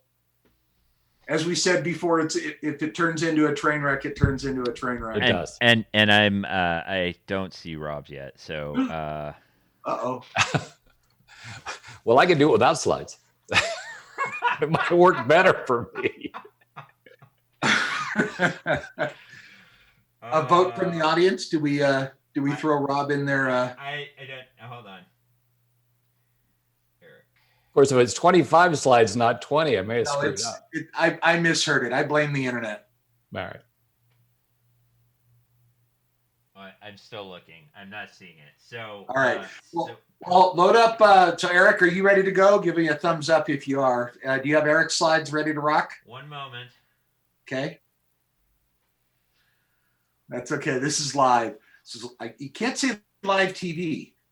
It's live. This is where you need that Tony Stark hand-controlled computer. Just comes up as you think it. I would definitely take that. That's for sure. All right, we're letting the wizard behind the screen run it here. Yes, we're going to Eric. This is when you need to be showing your control room. I know, but no, you don't get to see the chaos and the lack of control that I really have. Yeah, well, We've done live events before. So for those that are just joining us or watching right now, you're looking at it seems easy to do and to integrate all this stuff. It's not, as you can see. We're professionals, and at this point, one of the things that we enjoy doing is setting a standard that we can have some fun with it. We're definitely having fun, but as you can see, even something as simple as somebody joining or unjoining a conference suddenly jumps on with audio or backdrops and so on. File syncing, internet problems. I can't even think of how many times we've been running in the middle of a show and have live streaming fail just because of the internet. Okay, I'm ready. There you go. I'm done vamping. Okay, so we're going to introduce this gentleman. You go ahead and introduce yourself one more time. Hey there, my name's Eric Pasha here. All right, Eric, you ready? I'm ready to go. As soon as I see it, I will go on and get rolling. Okay, sounds good. Here you go. All right. Please know that today's presentation in no way reflects the sound and helpful recommendations or is meant in any way to represent thoughts of the intelligent medical community. This presentation represents fictional comedy and a poor attempt at that. All right. Now that Ignite's lawyers are satisfied, let's continue. My name is Ron DeSantis, and I'm joining you as the 13th CDC director in as many months. I would like to welcome you to Quarantine Day 378 out of our mandated 1,000-day stay-at-home global order. I'm here to innocently and urgently share with you some recommendations on the financial health and food stores around the world. So first and foremost, this has been a long time coming. The toilet paper is gone, folks. There is no more coming. Toilet paper is extinct. End of story. Now let's go ahead and move on to urgently and innocently addressing the strong and solid health of our financial economy. First and foremost, after many months of strong and healthy economic activity, our country is back on track to prosper. I have a graph of last year's growth in our stock market, and it is stunning. Oh, I'm sorry. It seems like that graph has been flipped the wrong way around. Go ahead and tilt your head upside down, and you'll be able to get a clearer picture of that there. After a sustained economic stimulus from our federal government, wanted to show you that our federal treasury reserves are to assure you that everything is okay. This is it. Still in the black, baby. Bet there's at least $5 worth of change in there. And of course, while our real estate market has taken a bit of a hit, you can clearly see that we have a beautiful and manufactured property in inventory just waiting to be sold. So get on out there and buy. On that note, moving to the health part of our talk, I'd like to innocently and urgently share some health updates with you. Until further notice and indefinitely, going outside has been canceled. No hiking, walking your dogs, or any lawn care. In fact, I'd encourage you not to even look outside. I do need to share with you some practices that need to be stopped, but I'm still getting reports that they're happening on a daily basis. First, don't shake hands with anyone. Why is this still a thing? And why are people still getting so close to each other? I don't care if you're married. You need to treat everyone in your household as if they are an imminent threat. I don't know why this is so hard to understand. Everyone did this with their spouse before all this anyway. We are still seeing quite a few people not understanding our mandatory mask order. This is not the proper way to wear a mask, people. All right, now some of our recommendations. First and foremost, we want to see that you are able and willing to wash your hands. How are things like this still not getting through? We've put hundreds of songs in place to help you time this. Count to 20 or 30 seconds. Our recommendation is now to spend 2 to 3 minutes on every single hand wash. All right, when we talk about masks, this guy gets it. Masks are now more mandatory and required to be worn inside your home. We have found that the latest virus mutation with it, that you can get sick just by existing. So please be careful out there. I will not hesitate to use the full force of our global military that the UN has granted us just last month. However, it should be noted that the majority of that force is now stuck on sick leave due to last month's order that they begin to lick doorknobs for their iron content. I will admit that was a bit of a mistake on our part. Now, an innocent and urgent update on our food supply. Since the virus' last and largest mutation, food is now a carrier of the virus. So those apples and bananas here, way too close. And what are you doing with those blueberries? Come on, that is so unsanitary. No amount of washing will get that blue blood off your clothes or out of your immune system. Now that the cities have emptied, we are seeing quite a resurgence of animal food, once held captive, now taking a larger part in our response efforts. This here is the newest governor of Alabama. And these cute guys coming up here, they are some of the most recent elects in Kentucky. Oh no, I am sorry. These are the incumbents. They're starting their second 4-year term. In other news, as food stores continue to deplete, our food supply has been severely limited. Now all you have access to is hay. It's abundant. Do your part. Eat the hay. Now, this has been my innocent and urgent report from the front lines, and I want to give a big thank you to our first responders out there doing God's work. The liquor store and dispensary owners, thank you for making the sacrifice for all of us so that we cannot stay sober. Hey, Scott, I put my mask on inside. I just heard that I was supposed to put it on inside. At least that's what I just heard. That so is I put it on. Is that okay? It's perfect. Did it work? Did it work out okay? Okay, good. Complying with the CDC order. Okay, I good, love it. good. Oh, geez, that's hot. I am disturbed. Brady, I apologize. I picked these people up on the internet, and chat roulette was shut down, and I found them out on Zoom. You never know what you're going to find. I wish I'd thought to put on my mask real quick, too. I put on, they ask you when you go to create the stream, is this safe for kids? No. I think about that every time. No, it's not. All right, so Zoom. Our Mentimeter. Oh, yes, Mentimeter. We have our Mentimeter survey up. Did Eric dazzle you with his brilliance or baffle us with your BS? I think he was a brilliance on that one, definitely, for sure. Definitely. We give you the open forum on this here, and you definitely take it. Eric, locally you run our Toastmasters club, correct?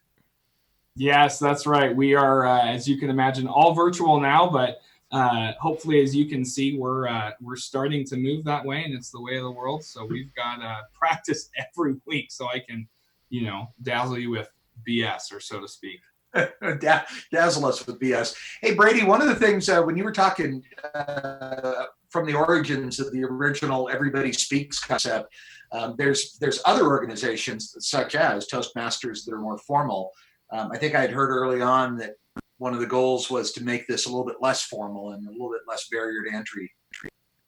This is learn by doing. I mean, Toastmasters is amazing. They do spectacular work, but Ignite is just like, let's just jump in the pool, and that's how we learn to swim. No, that was fantastic. All right. Hey, Eric, thank you. Who's up next? I'm working on getting Rob's right now. Okay. Stand by, Rob. I feel like Jimmy Kimmel. We ran out of time for Matt Damon. No, Matt Damon's going to be on in the fifth act. So, screw Matt. Should we unmute Rob or? And again, that was yes, exactly. Adult, kid friendly. You can unmute him. Yes, I will have his in momentarily. Rob, introduce yourself again for those that haven't seen you. Rob Enderly, apparently an expert in looking innocent. Maybe, I don't know. Maybe, I don't. Yeah. Really. One moment, and we are ready to go. Okay, slideshow, play from start. Hey, look at that. I'm ready. So we'll put Rob up here. Okay, hello, Rob. All right, you ready? Hello. You ready, sir? As soon as That's you see Draconis behind me. That's what? Draconis behind me. That's my 18-foot, 3,200-pound dragon. Oh, nice. Can he come over here? I'd like. He doesn't move easily. Okay. All right. Well, as soon as you see your first slide, you are good to go. Oops, wrong input. There we go. What? That should not be. What is going on? Sorry. Hold on one second, Rob. There is something really going on here.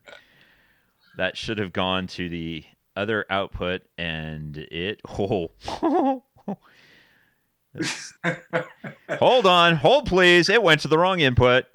So for those that have not been watching my 2-hour-long how to do an Ignite live virtually. Apparently I have not. Wow. Hold on. I gotta set up my show because it's going to the wrong place. We have Rob. There we go. I got it now. It's good. It's working. It's I working think now. this is, It's working now. All right. So we'll put Rob back up. And as soon as you see your first slide, Rob, you're good to go. And here you go. How to Look Innocent, a primer, transforming your mind and blowing your lives. During these difficult times when strange things are happening around us, the need to look innocent has never been so pronounced. There are people acting badly all around us, providing false information and often taking more than they need. Granted, even during normal times, if we have a certain skill, for instance, like creating colossal toilet art we want to run and tell our significant other about, we have related needs that have to be dealt with. But I digress. I'll save that for my TED Talk. Toilet artists, the creators who we never talk about, but I digress.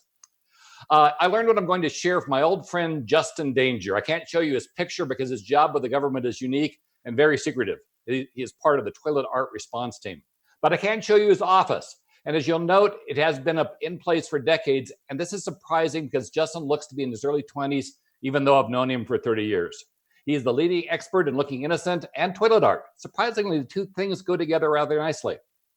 The first thing he advised is not to stand out, to blend in, kind of like you would if you were a cow in a herd. You'll note that cows mostly just stand around and look like they aren't planning to take over the world, but we all know, and this is supported by a number of questionable studies, cows are planning to take over the world, and most would never suspect it.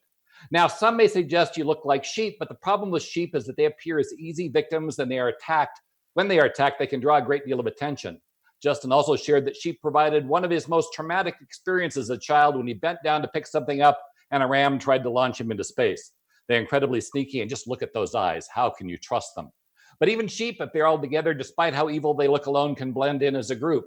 Particularly if you're talking about sheep and you are in that group, you will look far less suspicious and innocent. Now, during the current pandemic, where everyone was just asked to wear masks, you'd think you could easily fit in, but this isn't the case with this mask. So choose your mask wisely. Justin often told me to try for something more artistic. There's nothing suspicious about this mask, even though it might be concealing a space alien or demon. That's purely coincidental. Now, one thing Justin advised me long ago is that you give someone else a mask like this and scream space alien or demon while running away, you can make them look suspicious and you can be innocent. Ideally, you want to blend into the background, just like this guy, where you don't see his face at all. Justin says that this is what death looks like. He kind of laughs and winks, but I get kind of nervous because of that wink, because I kind of think he might actually know what death looks like. Now, another practice that can work is the extreme social distancing, where this individual, after realizing that no tool that he had would make him look innocent, he just said the wise thing and jumped off a cliff with protection. We don't advise you jump off a cliff without protection. The drop is fun, but the stop is kind of problematic. Another less easy way is to hijack a balloon, but realize the balloon would look suspicious, particularly if you had to throw out the pilot. Sadly, they tend to scream on the way down, which some may consider suspicious, but we find if you yell gravity, the lack of science education tends to make everyone look the other way. So there are advantages to poor STEM education in the US. Now, speaking of tools, the one thing you want to avoid is misusing tools. For instance, if you were just standing around with a hairdryer, but not using it, that's very suspicious. But you're blowing your hair dry, that's not suspicious at all. Of course, the plug may be an issue, but this woman is a demon. The hairdryer is demon powered, and that's natural. By the way, speaking of energy, manage your energy. There's nothing more suspicious than someone that is suddenly jumping around. Don't be that guy. Oh, and this reminds me, try to avoid jumping on hornets' nests. Yes, it increases your ability to run fast and jump high, but it can really hurt you in the butt. In the end, it comes down to just fitting in, not standing out, or finding a cliff to jump off of or a balloon to hijack. Remember that gravity rule.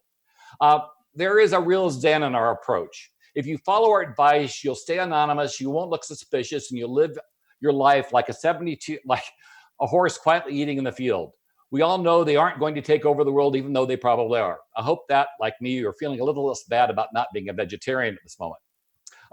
These practices can help you find your map to your future behavior, to look innocent, to not be blamed for even those things that we have done, even if you are planning to take over the world. And Oh, yes, about that.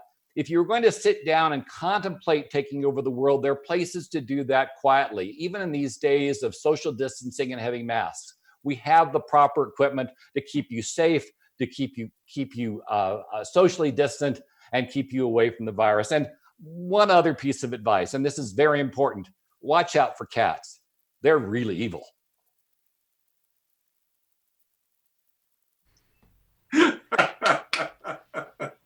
Okay. Other than reading out the slide number in the middle of all that, I think it did it reasonably well. That was good. Oh my gosh, Brady. That was great. If only we could have pulled your dragon into the slides. Into the talk. Yeah, maybe next time. Oh my God. Brady, I don't know if you can see, but that is that demonic cat that you have that keeps popping in and out of the green screen. Oh, that was great. Rob, great work. So now, Mentimeter folk, let's get our. That was my sound. I went into speaker voice, and I probably shouldn't have. It tends to blow out my mic. Oh, it was good. Actually, no, we heard you really well, actually. Yeah, that was great. Yeah. That was good. Let's see. Matt, it looks like Mentimeter still has the Rob Enderle. Oh, there it is. Perfect. So did Rob dazzle you with brilliance or baffle you with BS? That was fantastic. We've used this Mentimeter tool for a lot of live events in person where people seated in the audience are voting, and we've used it for a couple of remote events. Part of the problem when running a live event is the delay between the stream and when people respond. But sure. Honestly, it works pretty well the way we're doing it. Oh, very nice. That was fun. All right, Rob, that was fantastic. We'll come back to all this stuff here in a minute. Now, next up, Mo Carrick. Mo, who has previously done Battle Decks with us, along with Eric, and previously supported by Katie as the MC. Matt, when you're ready, we'll bring Mo live, and then we'll bring her presentation, and you can cue it. Yes, I'm almost there here. So we are going to go to Mo on camera here. Mo is up. All right, Mo, you ready? I'm ready. Okay, so let me start your slides. And as soon as you see the first one, you are good to go. And here you go. All right. Have you ever felt trapped? I mean, I sure have. Think about it. I mean, the word innocent means being free from moral wrong. And at my age, I am a long way from innocent. I mean, I'm guilty of a lot of things. Sometimes it feels like I'm trapped, and I definitely look anything but innocent. The feelings inside of me can really feel like I'm stuck inside the shame of my own guilt. For me, the moral wrongs that I've committed often make me feel so deeply isolated, dirty, shamed. I mean, everybody else is completely clean, innocent, pretty. I mean, I've longed at times, I don't know about you, but I've wanted to just wipe it all off, my shame of not being innocent. I mean, to ease the memories of the time I got caught shoplifting penny candy as a kid, or I claimed my Costco purchases on my tax refund, faked an orgasm, or, told myself that one serving of Oreos was the whole bag. I mean, but over time, I've been listening to my friends, to messages from people who care about me, telling me that I really ought to just move away from my own shame and lean into my own worthiness. And when I do that, I end up feeling like this breath of fresh air, blowing like a cleansing hope into what sometimes feels like my dark and aging soul. I've worked hard to listen deeply when these voices come up. I mean, to really hear what they're saying as I move beyond my own historical darkness into the light. And I felt their words sometimes actually touch my soul.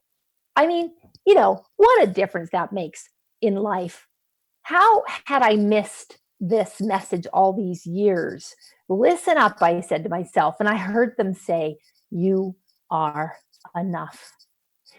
These messages added to my self-help gurus, my meditation apps, and the memes that I watch have kind of been like water squelching a fire for me, putting out the intensity, which ends up releasing the true effervescence of my essential, allowing my goodness to just literally bubble up out of me. It's been an amazing process, especially at my age. It's like a whole new world has opened up to me of possibilities related to innocence, not guilt and shame.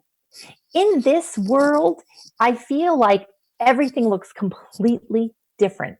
Instead of just seeing the same old of how universe, my indiscretion, end up seeing this fresh potential of my future. Like, what would it look like if I wasn't so guilty all the time? I mean, I started to tap into my own sense of what I would call little Mo, like little me, the child within me and her tender pleasures, like going to the beach.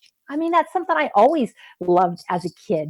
And just sitting on the dock, watching the waves lap up onto the shore, quietly, steadily moving without any judgment. I mean, such a beautiful, fresh feeling. And I have those memories. I mean, you probably do from when you were a kid. It's like I can notice the water in its non-ceasing patterns, so clean, so fresh, so pure, which is like far away from how I feel oftentimes with all these indiscretions that I mentioned. It's sort of like having this transformation feels like I'm sipping a cup of warm, sweet tea, sitting with a friend, just feeling all of that fresh, enlivened, maybe caffeinated goodness that lives inside of me. And I'm noticing that that joy flows out of me in those moments. The thing about looking innocent is that we actually can't fake it.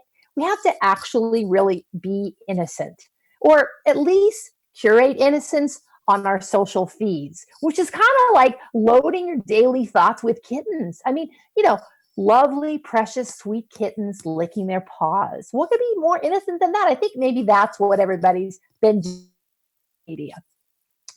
Or sometimes even we can ground ourselves like by acting like how our dogs act every day, resting their heads on our computer. What's wrong with you, you workaholic or alcoholic, I suppose. I mean, here's the thing. Even when we've been on this earth a long time and committed quite a few moral indiscretions, we can channel our inner puppy, unfurrow our brows, make our eyes wide, and look, well, damned innocent.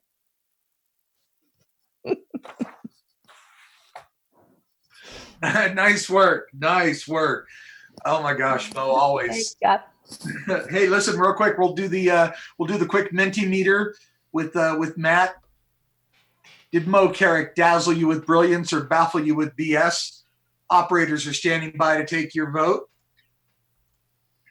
We have one. We'll leave that up here for a moment, and we have one last presenter that is coming to us before we wrap up. Brady. Again, you've been hanging in there, like you said. Welcome to a virtual Ignite. Oh, this is great. This is I think this is going to be the future of gatherings for quite a while. Yeah, no, this is awesome. This is awesome. Mo, nice work. We have our last Battle Decks presenter that is on deck here. Nate Katanis, are you still out there with us? I'm here, ready to go. Perfect. So Matt will be bringing you up. Need to bring old Nate up here. Nate is coming up here in a second. Hey, how's it going, Nate? I am doing fantastic. Yourself? You know what? Because I know you're going to dazzle us with your brilliance, I'm doing great. Yeah, brilliance might be a strong word for what's about to happen, but I appreciate that. Okay, so here, as soon as you see your slides, you're good to go, sir. Let's go. All right, let's talk about innocence. Now, before we can talk about innocence, we have to understand the concept of guilt. There wouldn't be innocence without guilt. I'd like to kick this thing off with a famous quote by the famous Walt Disney, who said, "The worst of us is not without innocence, although buried deeply in it might be." Now, nobody understands what Walt Disney said by that quote. Nobody understands what he's ever said by anything that what he's ever said, but he is Walt Disney. And a little aside that's kind of funny, this is a picture of Walt Disney sleeping in his gas mask. And it is said that this gas mask is actually the inspiration for Mickey Mouse. Just a kind of a fun little aside, not really anything to do with innocence or guilt, but something that you should know that happened. Now, how do we break free from the chains of guilt? All right, are we born guilty or are we born innocent? Okay, that's a question that we have to figure out before we go any further and explore this concept of innocence. Well, let's look at this chart. This is a chart of guilty people, of people who've been hoarding toilet paper over the span of the past 3 months. You can see a major spike in the past couple days, and this is having a huge astronomical effect on the human population. When I say astronomical, I mean this is an astronaut who is unable to go to the bathroom using toilet paper, which is very unfortunate. Astronauts should be able to use toilet paper whenever they want. They are American heroes. Now, this looks innocent. This picture right here, right? Just getting some toilet paper. It's just a typical day at the Jewel Osco. Wrong. This is the 17th trip that these hooligans have taken to get toilet paper. And they will continue to make these trips until somebody puts a stop to this, okay? Here's a picture of a dog on a laptop. Is that innocent? No, that's my dog. In fact, that's a picture of my dog Sadie right after she ate all of my toilet paper when I was headed to Jewel Osco, which is very, very guilty, very bad dog, okay? Now, this is a picture of a lamb. Is it a lamb or is it a wolf in sheep's clothing, okay? This lamb is also hoarding toilet paper. In fact, what most people don't know, the lambs hoard more toilet paper than humans, and that is a fact that's been proven by science. All right, French bulldogs, picture of innocent? I don't think so. This is a French bulldog, and as you know, the word bulldog is French for a word that is rooted in the idea of a Latin meaning for the phrase to be guilty. Okay, so very guilty. Some elderly people here, okay, is this innocent? No, this picture was taken next to that exact French bulldog. And the lady on the left is actually this astronaut from an earlier picture that I showed you. And those astronauts are actually responsible for all of this because they own the lamb that hoards most of the toilet paper. What is innocence? Is it ice cream? Well, that depends. Are you a French bulldog? If so, then you are guilty. And it doesn't matter how much ice cream you eat, you will always be guilty, okay? Is it Bubbles?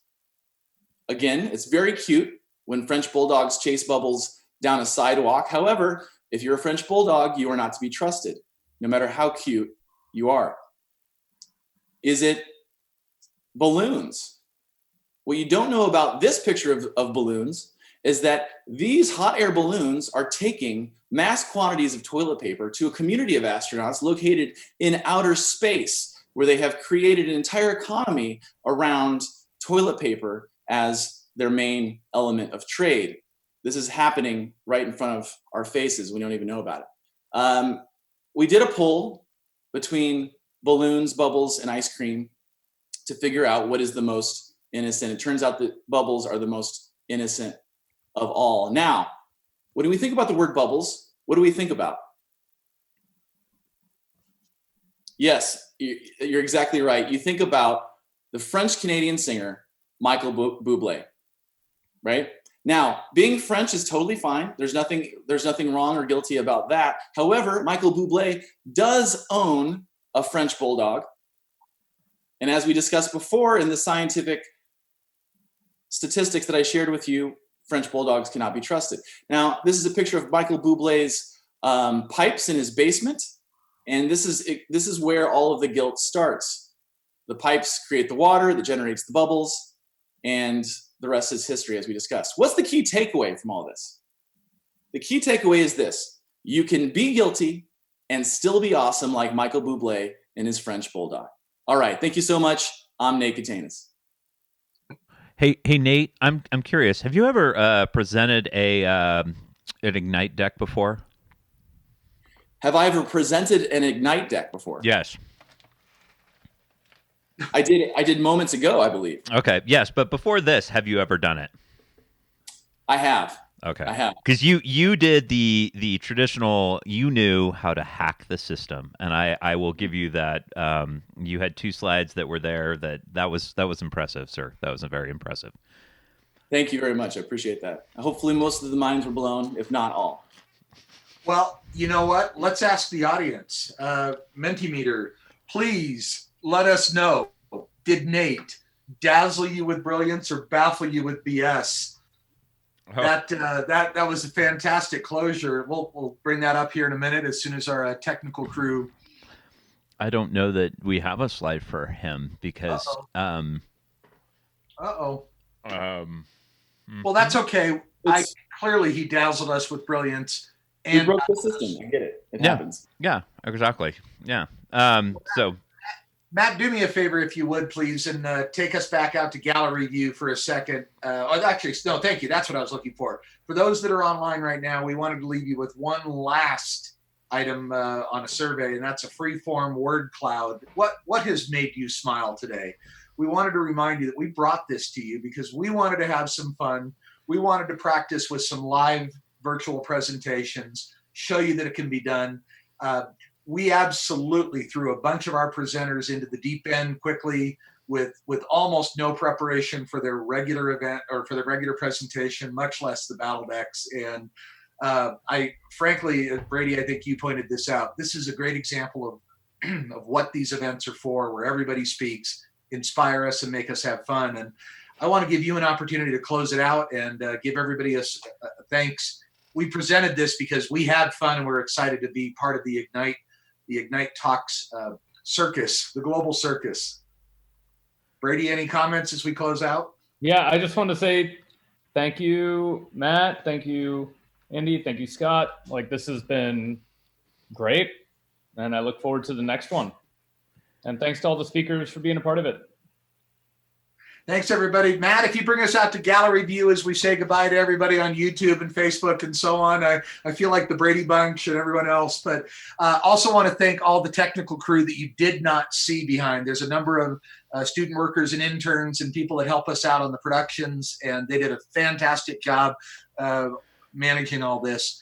So with that in mind, on behalf of, there you go, with that on behalf of Ignite Bend, Ignite Talks, Connect Central Oregon, Hand in Hand Productions. Scott, please, can I have one last thank you, please? I'm sorry for interruption. Okay, from Egypt, Abdullah. Okay, so guys, like, thank you, Scott, and thank you, Brady, for allowing me to be a part with these amazing speakers. Like, really, guys, it was a great honor to be with you all. I would like to send a huge thank you to everyone who supported me, like starting from my members of my standing committee and people watching me from around the world, from Brazil, from Paraguay, from Chile, from Germany, from Egypt, from Saudi Arabia. And guys, thank you for making this happen. I've been a part of Ignite 2 times before in Saudi Arabia, and I'm willing to do it again, like on a huge scale here in Egypt.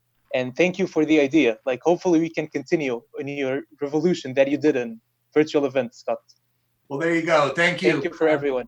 And Brady, as we talked about before, with all the different Ignite presenters, this was another example to show them that it can be done, and these will continue to get better. So thank you for presenting this platform for all of us to work with. This is great. Thanks for making it your own. I really appreciate it. We're going to disconnect from everybody. Matt and the control room at Hand in Hand Productions and Show Up Central Oregon is going to disconnect. But again, thanks, everyone. We'll see you soon.